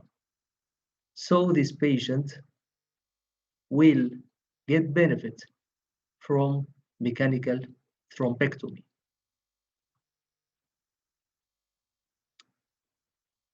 As we see here, these red areas here representing the core of the ischemia, and all this area here representing the ischemic penumbra.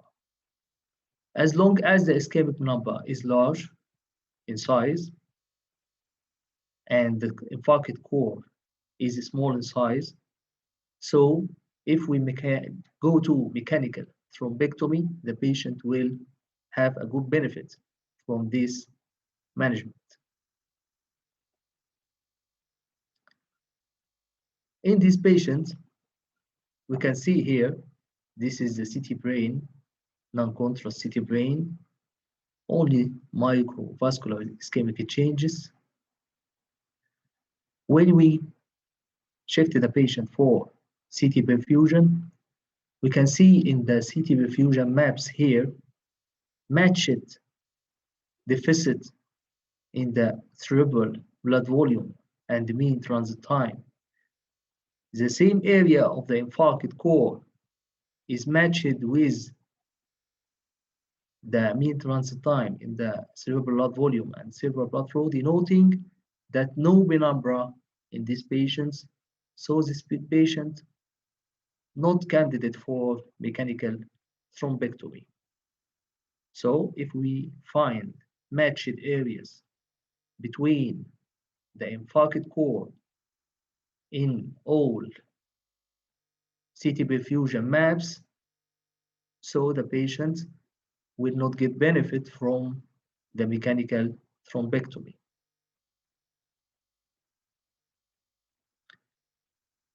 Now we shifted the patient in sometimes to MRI. The diffusion weighted image is the most sensitive sequence for stroke imaging. This patient presented by left MCA acute infarction showed high signal intensity in diffusion weighted image here and low signal at ADC map here. When we find bright signal at diffusion and low signal at ADC here, this is denoting acute infarction. Early signs of ischemia also in other pulse sequences in MRI.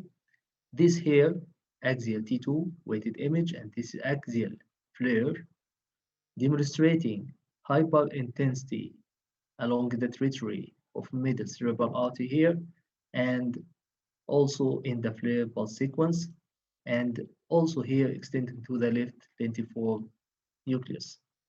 Once we get area of hyperintensity like this, this suggestive of established infarction. These patients with early signs of ischemia, this MRI of the patient, the axial flare, showing leukoabiosis. This is aging changes, periventricular and subcortical arteriosclerotic leukoencephalopathy changes, always seen in all patients. If you can see here in this axial flare, you cannot detect area of ischemia, only aging changes and the leukoencephalopathy changes. But when we see here the axial diffusion for the same patient, we found a large area of diffusion restriction, and this is what we called the mismatch between diffusion and flare. The MRI mismatch between diffusion and the FLIR, if we find positive diffusion and the negative FLIR, is indicator informing us that the ischemia less than 4 to 5 hours, meaning that this is a recent ischemic insult. And if we make for this patient CT perfusion, we will find also the mismatch. The CT perfusion mismatch has anatomic value by imaging the ischemic penumbra as target for therapeutic intervention. So the perfusion is adding value to detect the anatomic area of ischemic penumbra. But FLIR and diffusion mismatch informing us the onset of ischemia. We can also make for the patient MRI perfusion to detect the ischemic penumbra as well. Perfusion MRI imaging is comparable to CT perfusion. The technique, a compact bolus of gadolinium is delivered through a power injector. Multi-echoplanar images are made with a high temporal resolution. The most commonly used sequence to perform MR perfusion is T2 gradient sequence to maximize the susceptibility signal changes.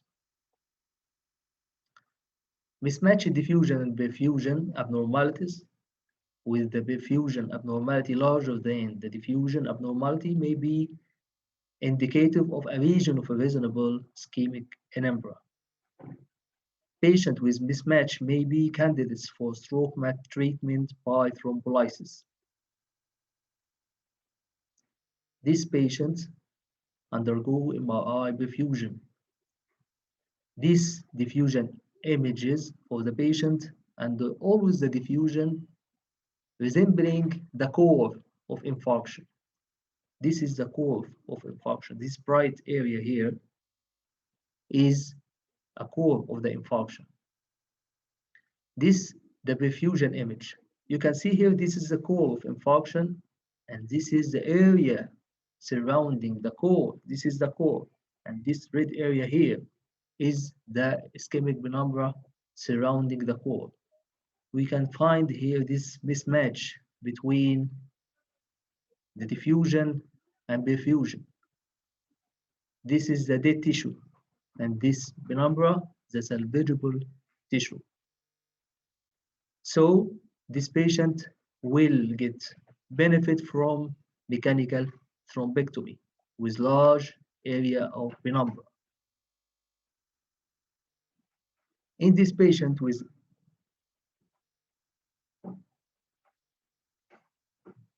axial diffusion image here, this is the core of the infarction along the right MCA territory, and this MR perfusion representing the core of the infarction matched with the diffusion restriction here.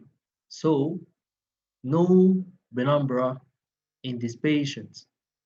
So this patient will not get benefit from thrombolytic and the thrombolytic therapy. Again, matched diffusion and perfusion abnormalities correlate with the region of infarction that's indicative of permanent neuronal death.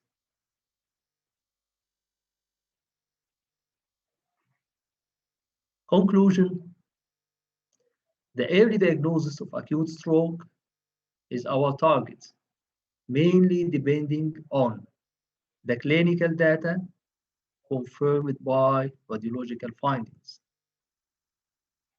Initial assessment of acute stroke patients by non-contrast CT of the brain is essential for requesting CT angiography, CT perfusion, MRI, MRA, and MRB.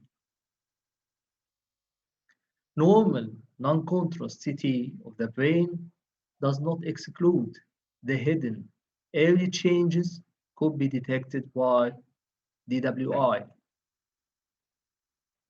Different protocols used in the diagnosis of patients of acute stroke depending on the availability of the equipment and the status of the patient's presentation.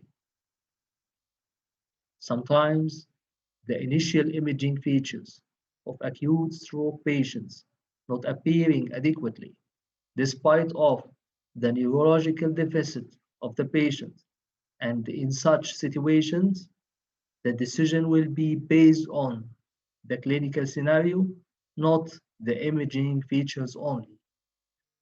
And stroke mimics should be excluded. Thank you.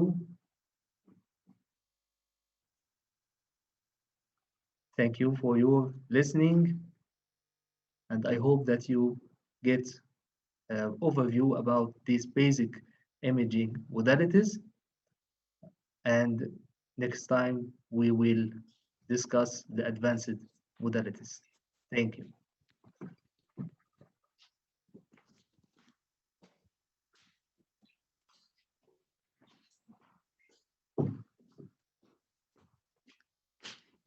Many thanks to Dr. Haitham Saleh, consultant of radiology, for that illustrative presentation about basic interpretation of brain imaging modalities in acute ischemic stroke. Now we are going to have a presentation combined between the medical or medicine of stroke and intervention of stroke. And we are going to go through the answer.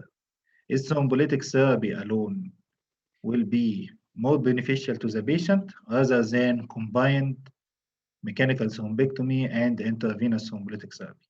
The journey will be taken by Dr. Islam Fathallah Dusuqi. He is a lecturer of neurology at Tanta University and holding interventional neuroradiology diploma from France.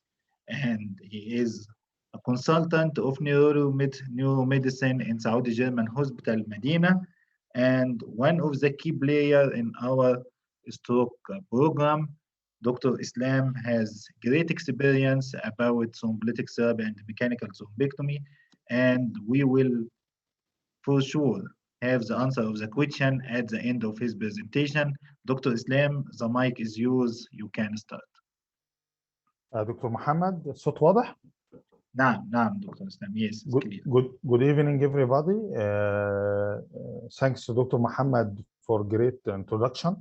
وشكرا جزيلا برضه للإفورت بتاعه، يعني ما شاء الله لا يكل ولا يمل من أجل الاستروك ومن أجل النيرولوجي بصفة عامة، ما شاء الله بأمانة.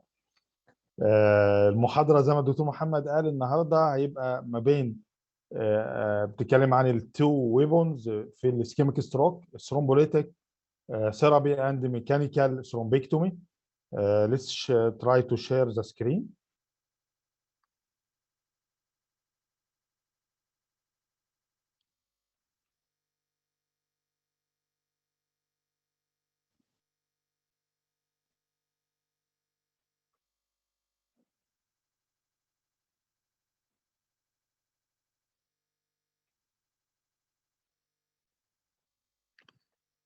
Could you make it full screen, Dr. Islam? Could you make it full screen? Okay, I will.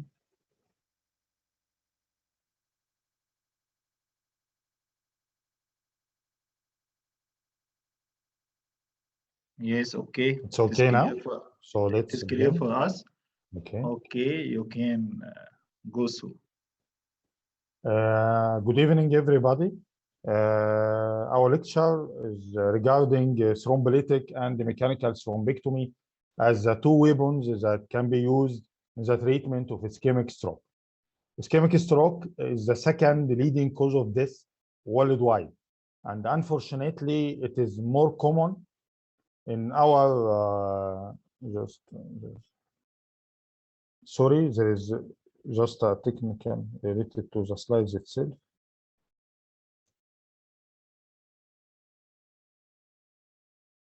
Just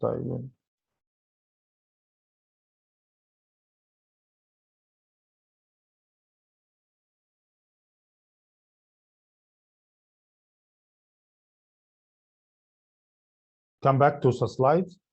Unfortunately, ischemic stroke is more common in our countries, in Africa and Asia, more than in Europe and the United States. So it is more common in developing than the developed countries. Not only this, the health care of developing countries is less than the developed countries. The first thing regarding the stroke is to know the stroke, which is the public stroke education, which is one of the visions and one of the things that is made by our hospital here in Medina, guided by the neurological team. So public stroke education is very important because it is the first step in the chain of survival in the stroke. Knowing the stroke symptoms and signs is very important to begin the early treatment. And as we will know, either in the thrombolytic or in the mechanical thrombectomy as a therapy for the ischemic stroke, time is the most important factor needed for good prognosis and for decreasing the morbidity and mortality. This is a stroke chain. As we said, the first step in the stroke chain survival is to know the stroke signs and symptoms. All the following steps depending on the first step. This should be known by the public. So public education is a very important step in knowing and treating the stroke. This is again the emergency stroke care and chain of survival for ischemic stroke management. The first step again is the patient knowledge, which is depending on public education. After this, we can call whatever the number to activate the cascade, the emergency staff, and the stroke team in an experienced stroke center. And after doing the therapy, we will need a stroke unit. While dealing with the stroke, there is what is called stroke mimics, which should be known by both the ambulance personnel and the paramedics, also by the doctors, whatever the specialty of the doctor, especially the ER doctor. We have a lot of stroke mimics that can present like signs of a stroke.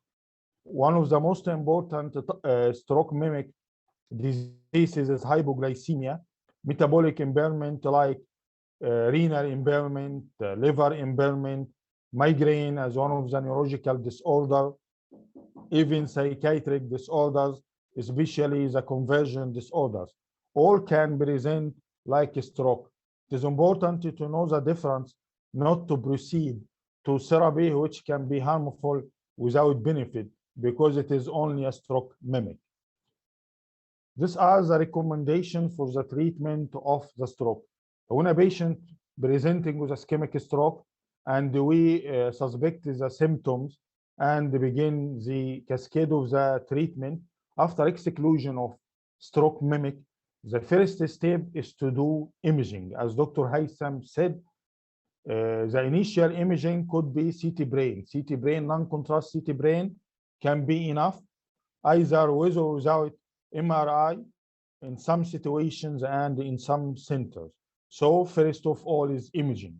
After doing the imaging, we will see the inclusion and exclusion criteria of our first weapon, which is the fibrinolytic therapy. And if we suspect that we will proceed to mechanical thrombectomy, which is our second weapon, we have to proceed to vascular imaging, either MRA or CT angio, according to the facilities that present in our hospital and according to our experience. So an invasive intracranial vascular study will be our second step if we suspect a large stroke with suspected proximal vessel occlusion. This is the difference between CT brain and MRI as using modalities of imaging in diagnosis of ischemic stroke. There's a big difference between the diffusion sequence of MRI and the CT brain. As Dr. Haytham firstly noted, the CT brain aspect score is considered nonsense in some, in some situations. We do not see anything here, even the early signs, and in the diffusion, we have the diffusion abnormalities, large diffusion abnormalities in a large area of aspect score. Aspect score is a score which can be used to assess whether we can use mechanical thrombectomy or even intravenous thrombolytic therapy. Our first weapon is the intravenous thrombolytic therapy, which is recommended to be used in the ischemic stroke in the first 3 to 4.5 hours after the onset of ischemic stroke. So after doing the imaging and doing the inclusion and the exclusion criteria, we have to proceed to the intravenous thrombolytic therapy if the inclusion criteria applied and the exclusion criteria have been checked and excluded. In most of the hospitals and centers, there is a checklist to not forget the exclusion criteria. So if we have a patient with ischemic stroke in the golden hour, which is 4.5 hours, or in 3 hours, in the first 3 hours after determining the onset, we have to do the intravenous thrombolytic therapy using the bolus dose at the first 1 to 2 minutes, and then in the beginning, in the preceding 1 hour, we will continue the infusion with a maximum dose of 90 milligrams of the thrombolytic therapy. If the age is over 18, if a clinical diagnosis of ischemic stroke with NIHSS score of 5 or more, sometimes we give intravenous thrombolytic in low NIHSS score below 5 in special situations. The time window, the golden window for the thrombolytic is up to 4.5 hours, 4 hours, 30 minutes. The exclusion criteria include presence of intracerebral hemorrhage, whatever the size in the CT brain, subarachnoid hemorrhage, either suspected clinically or in the CT brain.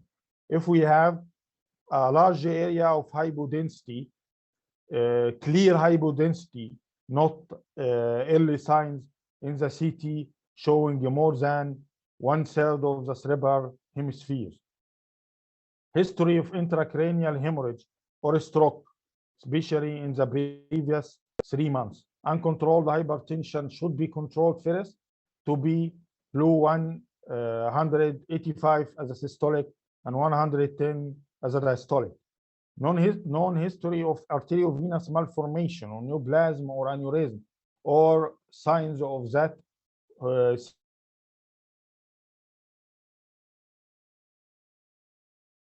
seen by CT brain or MRI.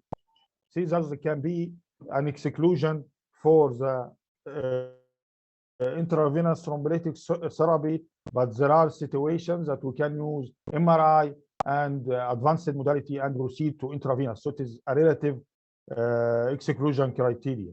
Acute bleeding tendency, platelet count below 100, 1,000 count platelet count. Heparin received in the prior 48 hours. Current use of anticoagulant. Prior 3 months intracranial spinal surgery or previous ischemic stroke.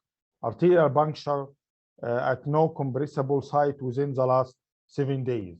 So after checking the inclusion and exclusion criteria, and if we are sure about the onset of the symptoms, we'll proceed to the intravenous thrombolytic therapy within 1 hour. Time is brain, so we have to proceed to the intravenous therapy as fast as possible after doing the imaging. Using the advanced modality is what creates most of the indications of the mechanical thrombectomy and the extended window for the mechanical thrombectomy. We have the diffusion MRI and the CT perfusion. This is the diffusion sequence of MRI, and these are the diffusion modalities and the perfusion modalities of MRI, including the parameters of cerebral blood flow, mean transit time, and the cerebral blood volume. Using those, we can extend the window to use our second weapon, which is the mechanical thrombectomy. One of the most important advantage of the mechanical thrombectomy is we can give it more than 4 hours and 30 minutes up to 6 hours. This was in the old guidelines. Now, using the advanced modalities, we can proceed after 6 hours up to 24 hours if the advanced imaging denotes that there is small area of infarct core and large area of penumbra and what is called mismatch, which can be seen on the MRI perfusion or CT perfusion. Our second weapon is the intra-arterial treatment, which includes a lot of modalities. Intravenous thrombolytic therapy can be given as intra-arterial injection, which can be given in special situations in distal occlusion, which are not accessible with the other mechanical methods. So now, if we have to do the mechanical thrombectomy, we can say that mechanical thrombectomy can be used in all the patients with intravenous thrombectomy that have a large vessel occlusion during the vascular imaging. Also, we can use the intra-arterial therapy in the patients with an exclusion for the intravenous thrombolytic therapy.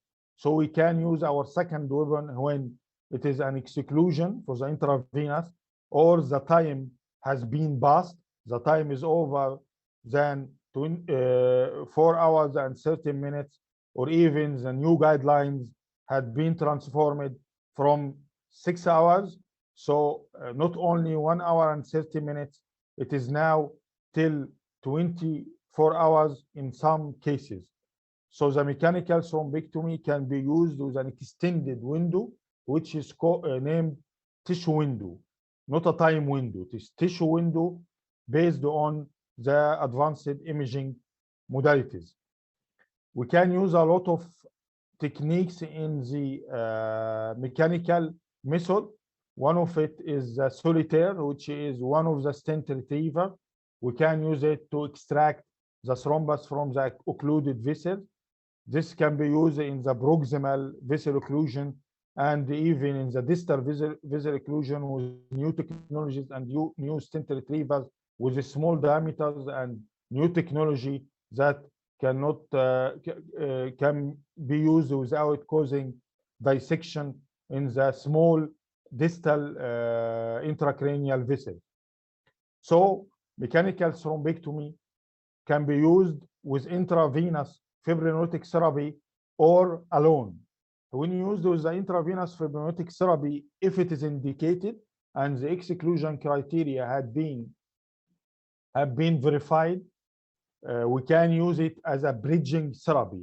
You give the patient intravenous fibrinolytic therapy, and while the patient on the CT machine or the MRI machine, you will proceed to do the vascular imaging while infusing the intravenous thrombolytic therapy. If you found a large vessel occlusion or even smaller vessel occlusion but with significant morbidity, like the vessel supplying the bronchus area, you can proceed to mechanical thrombectomy. And in both intravenous and mechanical thrombectomy, reduce time from symptom onset to reperfusion with intra-arterial therapy is highly correlated with better clinical outcome. Time is brain. And all efforts must be undertaken to minimize delays to definite therapy, either intravenous therapy alone or combine the intravenous and the mechanical thrombectomy in what is called the bridging therapy.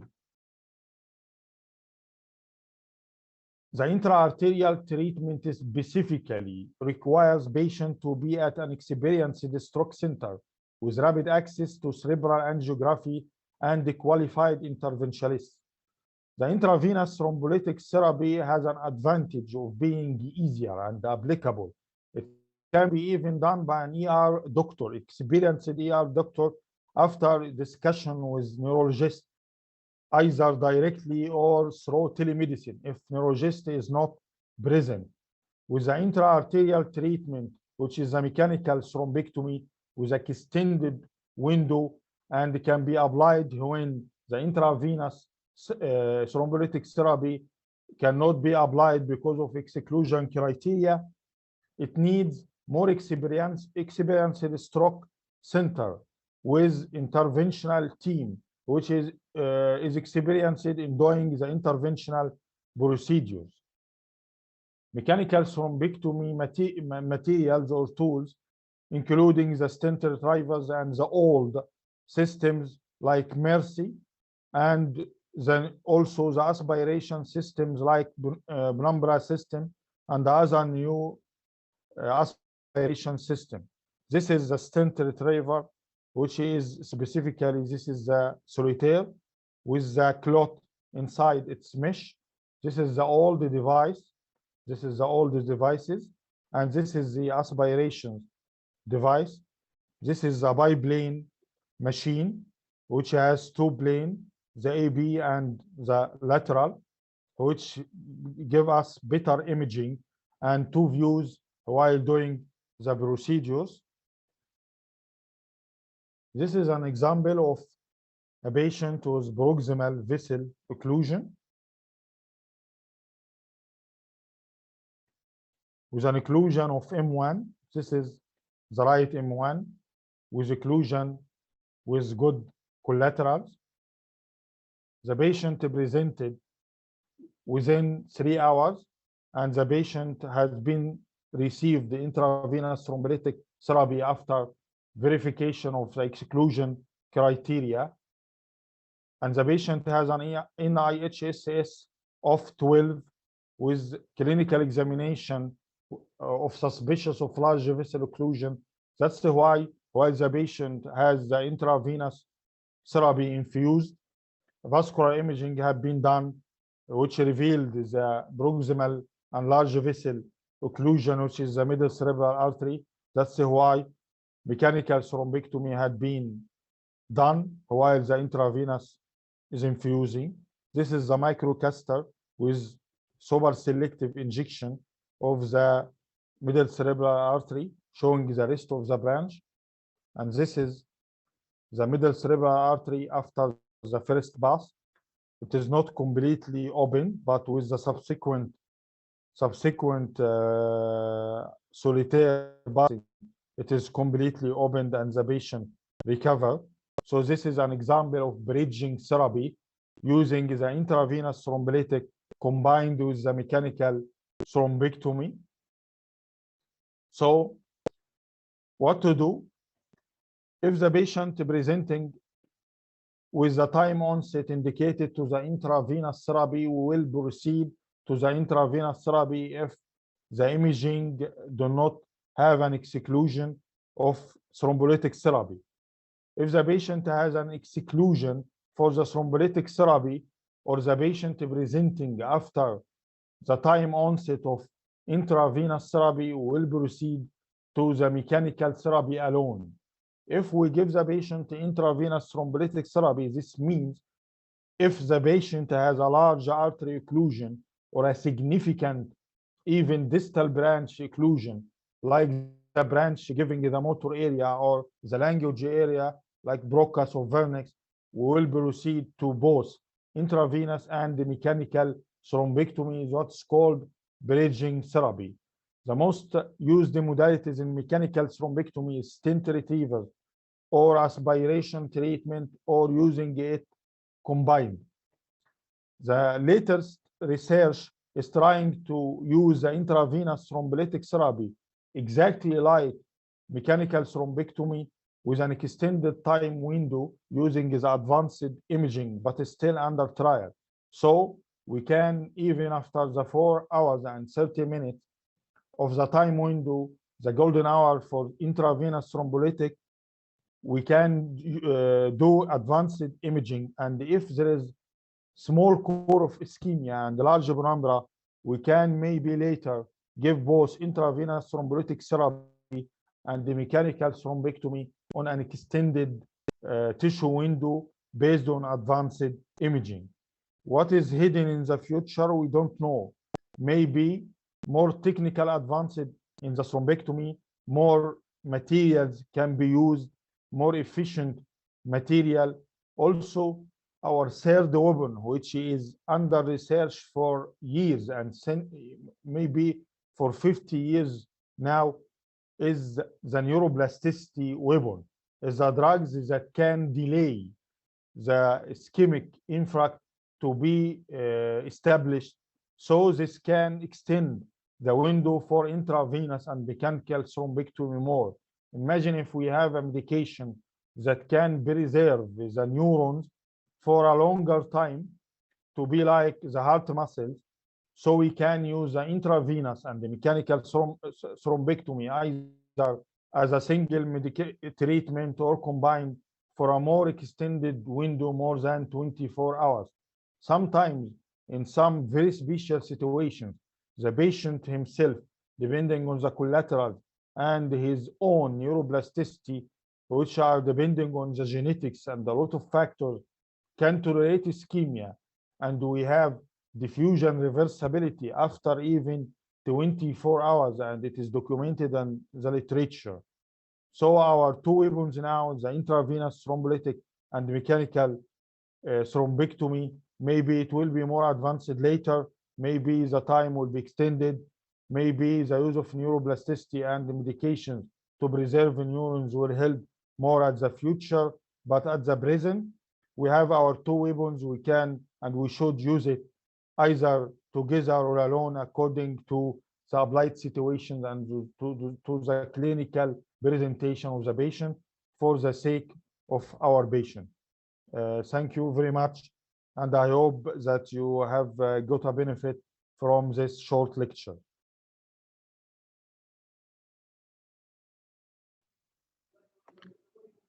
Thank you so much, Dr. Islam Dsuki, for that valuable presentation and answering the questions, making it clear about the use of intravenous thrombolytic therapy alone or whether combined with mechanical thrombectomy if it is indicated, which is better. I think our audience now can have the answer. And now we are very delighted to have Professor Dr. Hani Arif, Director of Stroke Program at Ain Shams University and one of the founder of MENA regarding stroke in the Middle East. And also I shall congratulate him about their achievement regarding being accreditation body for stroke centers of excellence in the Middle East. And Dr. Hani has a great achievements in the stroke process policies developing systems, whether along the country region or along the Middle East. And we are delighted to host him and have a discussion with him about his great experience in that field. I hope Dr. Hani is hearing me or not. Dr. Yes. Islam, stop sharing the screen, Dr. Islam. Welcome, thanks, Mohammed. الشعة قالوا لي غير يوم الثلاثاء الساعة 9 الصباح. I can طيب لا جات شيء. I can hear you well. It's a pleasure to be in this webinar, and I congratulate you in this continuous education program you are always doing. Just 1 minute, sorry, Dr. also, Hani. Dr. Hani, just 1 minute, please. Okay, now it is muted. You can continue. Okay.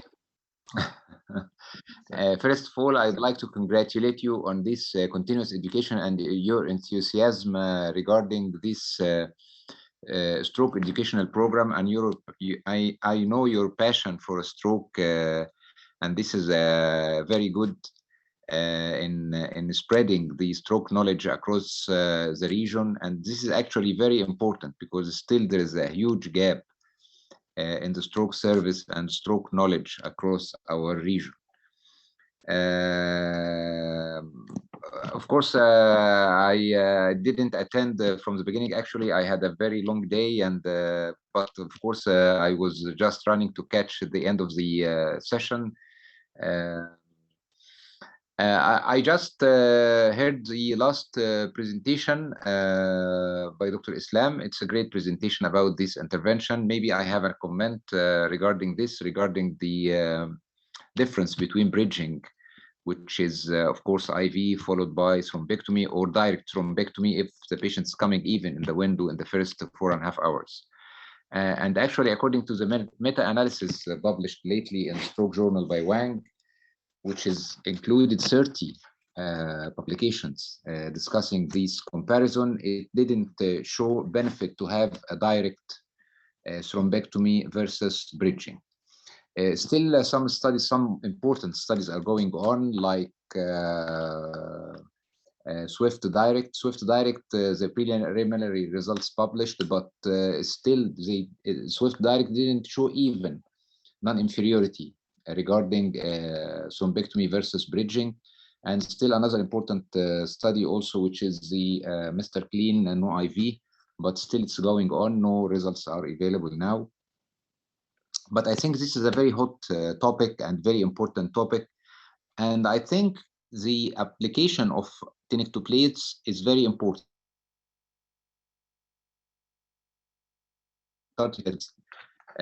Instead of alteplase in bridging, which is showing benefit actually in facilitating the thrombectomy process, and also sometimes there is a recanalization for major vessels accounting up to 20% in those cases in some of the studies. So it's a very hot topic, and I guess as Islam was saying, we need more and more research in this area. This is my comments. If you have any other, thank you for that you would like illustration. So could you tell us, Dr. Hani, about the new achievement of MNASO regarding the accreditation process? How this being this accreditation body regarding American Heart Association, American Stroke Association, how will this reflect on the stroke systems in the Middle East, and how the hospitals, even in private governmental sectors, can apply for such a process? And what is the content of that accreditation? You know, it's we had a memorandum of agreement between the MNASO and the American Heart Association, American Stroke Association, and this include basically accreditation and also educational program. And as you notice, we have even in our congresses in the MNASO a permanent session in collaboration with the American Heart Association, American Stroke Association. Regarding the accreditation, you know, the accreditation process in the States and in many international, many countries in general, it's a joint accreditation between the American Stroke Association and the Joint Commission International, JCI. So according to this agreement, the body which will be responsible for accreditation in the Middle East will be the American Stroke Association and the MNASO. And we have members for reviewing the, of course, it's more or less the same rules. The classification of the stroke unit, whether you are comprehensive or primary, and you should fulfill all criteria. What's new also is the registry, because you know in the old system they used to have the American system, which is the GET with the guidelines, but now they can accept the SITS and the rescue as a registry. Regarding the accreditation process, of course, in the COVID era, this is the first time we have this accreditation. So in the COVID time, they did it more or less virtually through reviewing all the parameters and all the files and everything. And afterwards, they sent to some of the reviewers also to finalize the data. And every reviewer, of course, is putting his score according to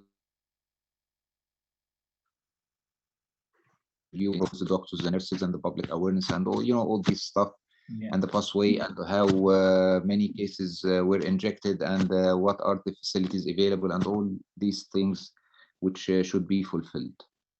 So anybody can apply, of course, through the site of the American Heart Association, American Stroke Association.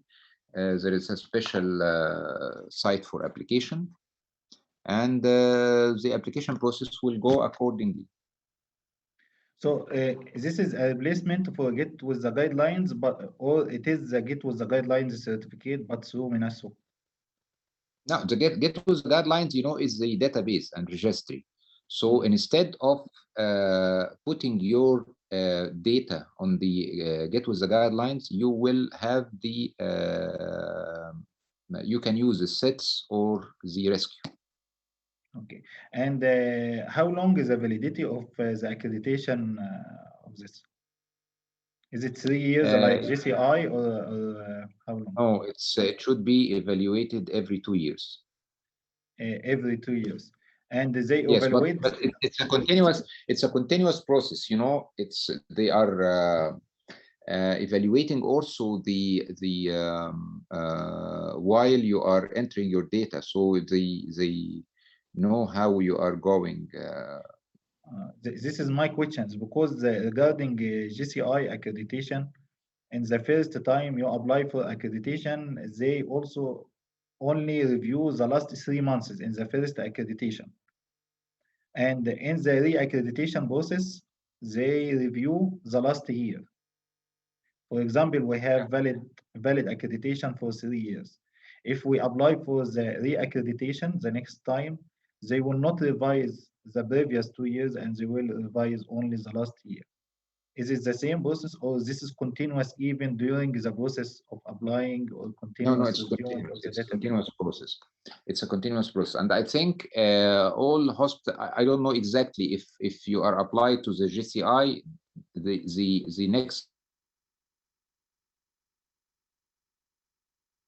The JCI, it will be replaced by the ASA Minasso accreditation. I think if we are going for the re-accreditation, we will go through that process. Especially we are based on the American Heart Association, American Stroke Association guidelines. Exactly. But because it was not famous in the Middle East, especially regarding the Get with the Guidelines, and JCI, regarding general JCI, otherwise specialized clinical care program, JCI, it is famous in the Middle East. That's why hospitals are going to apply for clinical specialty programs under the umbrella of JCI. But Get with the Guidelines, if more awareness, more promotions to specialized hospital, governmental hospital, about its accreditation process, I think once a hospital get accreditation, I think other hospitals will follow that. Yes, exactly. I think this will be just the beginning, and most of the hospitals, I guess, would like to apply for the accreditation, and this is for the sake of the whole community in the region. I mean, we are lacking, the good stroke service and the stroke network across the region, and still the number of the numbers in general, despite there is a market improvement, but still we are very, very lagging behind the numbers we should achieve regarding the number of neurostrokeologists, the number of stroke units, the rate of thrombolysis, the rate of thrombectomy, everything. So we hope this will improve the stroke service across the region. Yes, I hope so. And is there any plan for developing a program for subspecialty regarding stroke medicine. You know, all of us who are dealing with neurology as a general neurologist, and when someone said about him he is a strokeologist, this may be said by experience. Is there any postgraduate or any training program like Master of Science in Stroke in the We discussed Danish also this with the American Heart Association, American Stroke Association, to have some kind of diploma or something like that. Yeah. But it was just, you know, some kind of brainstorming, but we didn't formulate it into a written protocol or some kind of agreement. Also, we have a similar discussion with the ESO, but probably we will try our best to have such at least a certificate or a diploma or some kind of special training for stroke for physicians, neurologists who are interested in stroke specialty. We have kind expectation from you, even if not under the umbrella of American Heart or ESO, even postgraduate diploma in the Egyptian universities or Egyptian Society of Neurology. Maybe you lead that pathway. I think a lot of neurologists are interested in stroke, and when they go abroad, they need something to prove their efficiency in that field. You can lead that pathway.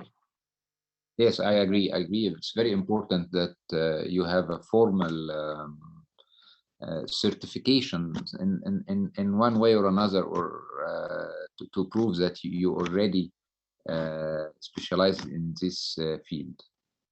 Yes, and at the end, I am very happy to host you and very happy to meet you because you always my professor and I am your student, and it will be forever. Not me only, also all students who are graduated under your teaching, your vision.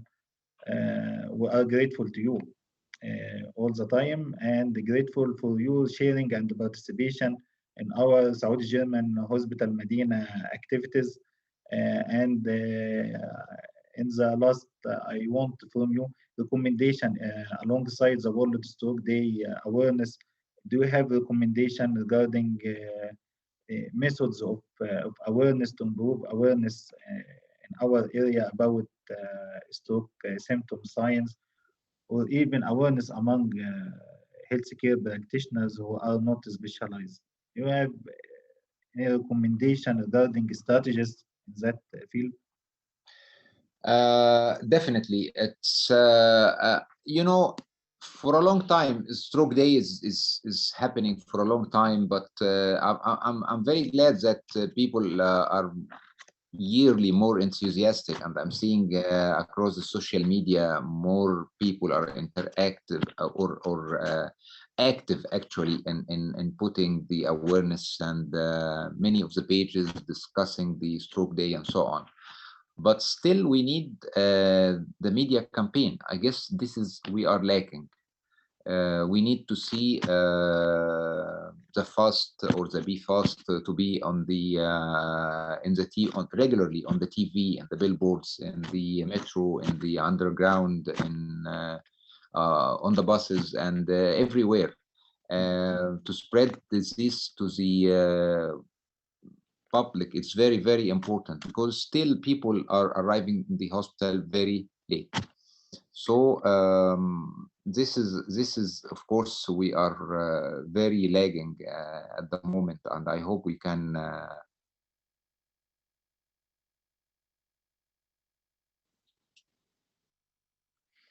I hope so. I think this is costly, and you need more integration between pharmaceutical companies and the governments and the Ministry of Health in different countries, because no health sector can bear that social media campaigns, or especially campaigns on TV or buses.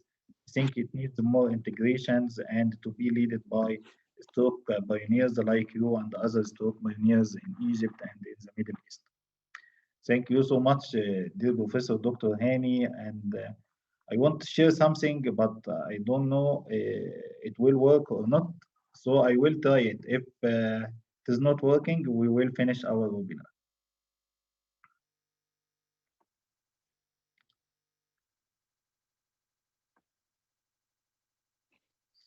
Is the screen available to you? Yes, yes, Dr. Yes.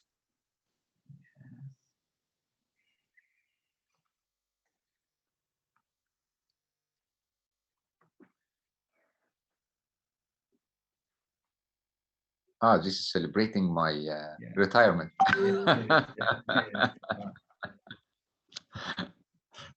want all of audience to hear about this.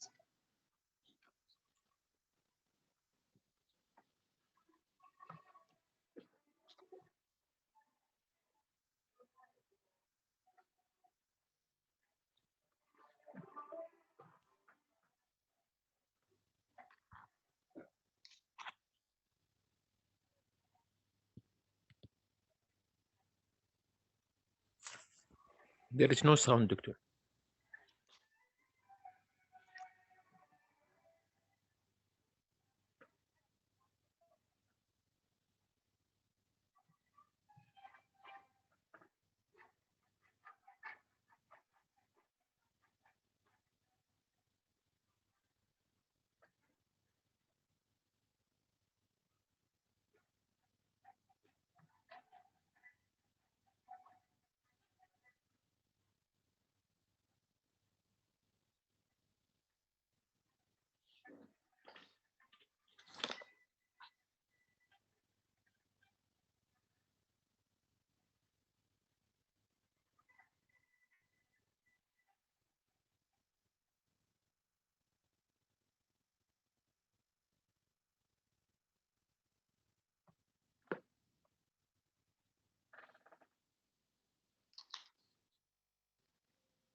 There's no sound, Muhammad. No sounds?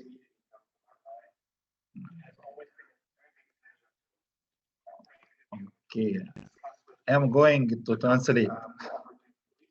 This is Professor Dr. Helmut Steinmetz, Director of Stroke Program, Frankfurt University. He is giving a special speech for Professor Dr. Hani Arif about his role in Bemnasef, and send him his best wishes for his coming steps, even in scientific research and developing stroke systems. And this is Professor Dr. Ashfaq Shoaib, Director of Stroke Program, University of Alberta, Edmonton, Canada. Is sending Professor Dr. Hani Arif his best wishes.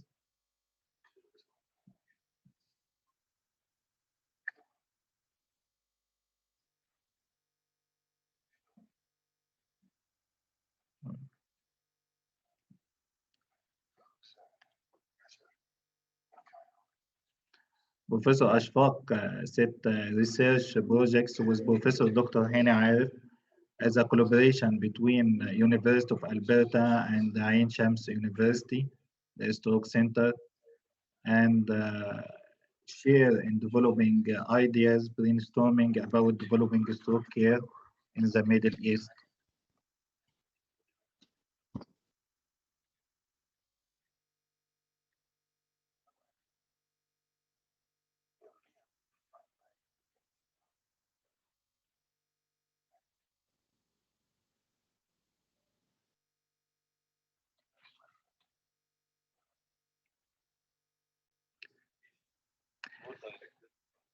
And this is Professor Dr. Tamer Rushdie.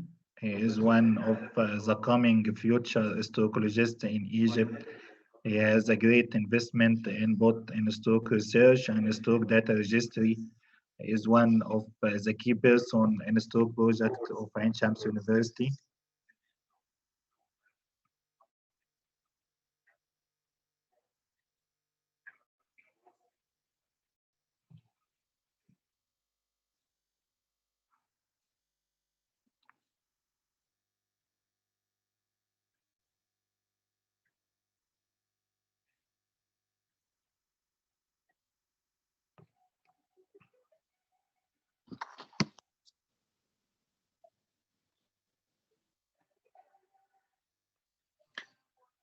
Dr. Hani achieved a lot of hours and develop work and he believe in teamwork spirit, whether inside his university or professors from other universities. And this is the team of Dr. Hani celebrating the prices of World Stroke Organization. And this is the Pan-Arab Union with professors from different countries in the Middle East.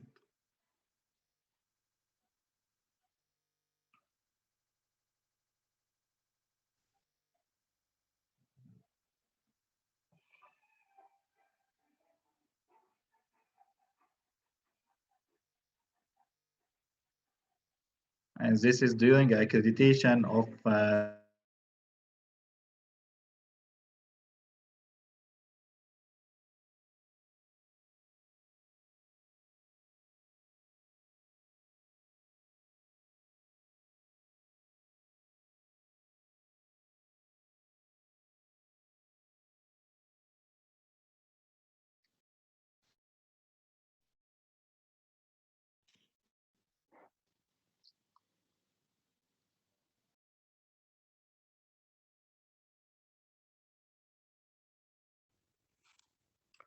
I think there is a technical problem with Dr. Muhammad. Yes, I think so. Thanks, Muhammad, for sharing this. I'm really humbled, but you know, I'm really happy that I'm seeing that the spread of knowledge of stroke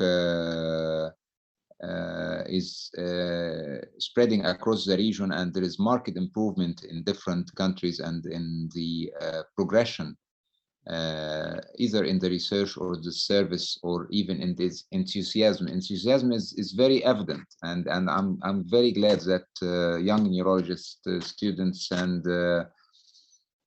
residents are very enthusiastic to work in the stroke field. So keep on, and I hope that we can achieve better in the future, inshallah.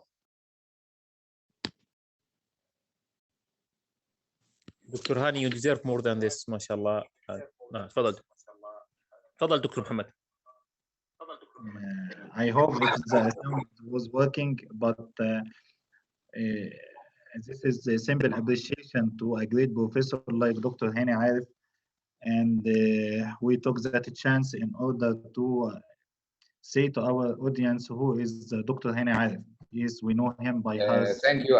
You missed this part, Muhammad. I was just saying I'm really humbled, of course, for this video. It's you know what makes me happy really, that stroke service is rapidly improving in the region, across the region, in different countries. And I was just a couple of weeks ago giving a presentation in Dubai about how the landscape of stroke service changed across the region in the last just 5 years. It's a tremendous change. And I gave the 3 models of the countries which I can collect some good data: Egypt, Saudi Arabia, and Emirates. And there is a huge expansion of the stroke service across the whole region. And I'm really glad that people like you and the young neurologists, students and residents are very enthusiastic to work in this field and to improve the service across the region. And I am very optimistic about the future in this field. And this is the butterfly effect, because you give us a spiritual motivation in order to be more and more developing in stroke care. 5 years ago, if someone heard about a patient receiving thrombolytic therapy, he will say, wow, this is like an imagination, like magic. But now, even non-neurologists in emergency internal medicine, they are aware that there is thrombolytic therapy. They are aware that there is mechanical thrombectomy. People dealing with mechanical thrombectomy 5 years ago, this is a magic. But now the concept of stroke treatment options, now I think it is progressing in every area, and all people, all neurologists are seeking to develop stroke units, to develop stroke systems. and this is your efforts, and there will be next generation and generation behind generation in order to reach the benchmark in Europe and America by more registration, more standardized protocols, more practice, more developing regarding training of postgraduates in that field. And I think soon we will have our standardized, our own clinical practice, our own experience in order to spread it, not just a follower.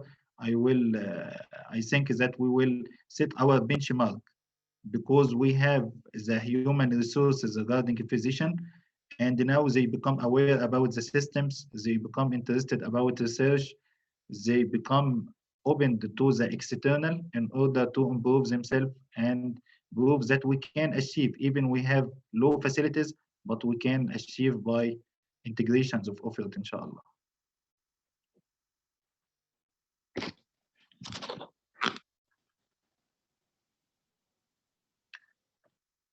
Thank you, Dr. Hani, and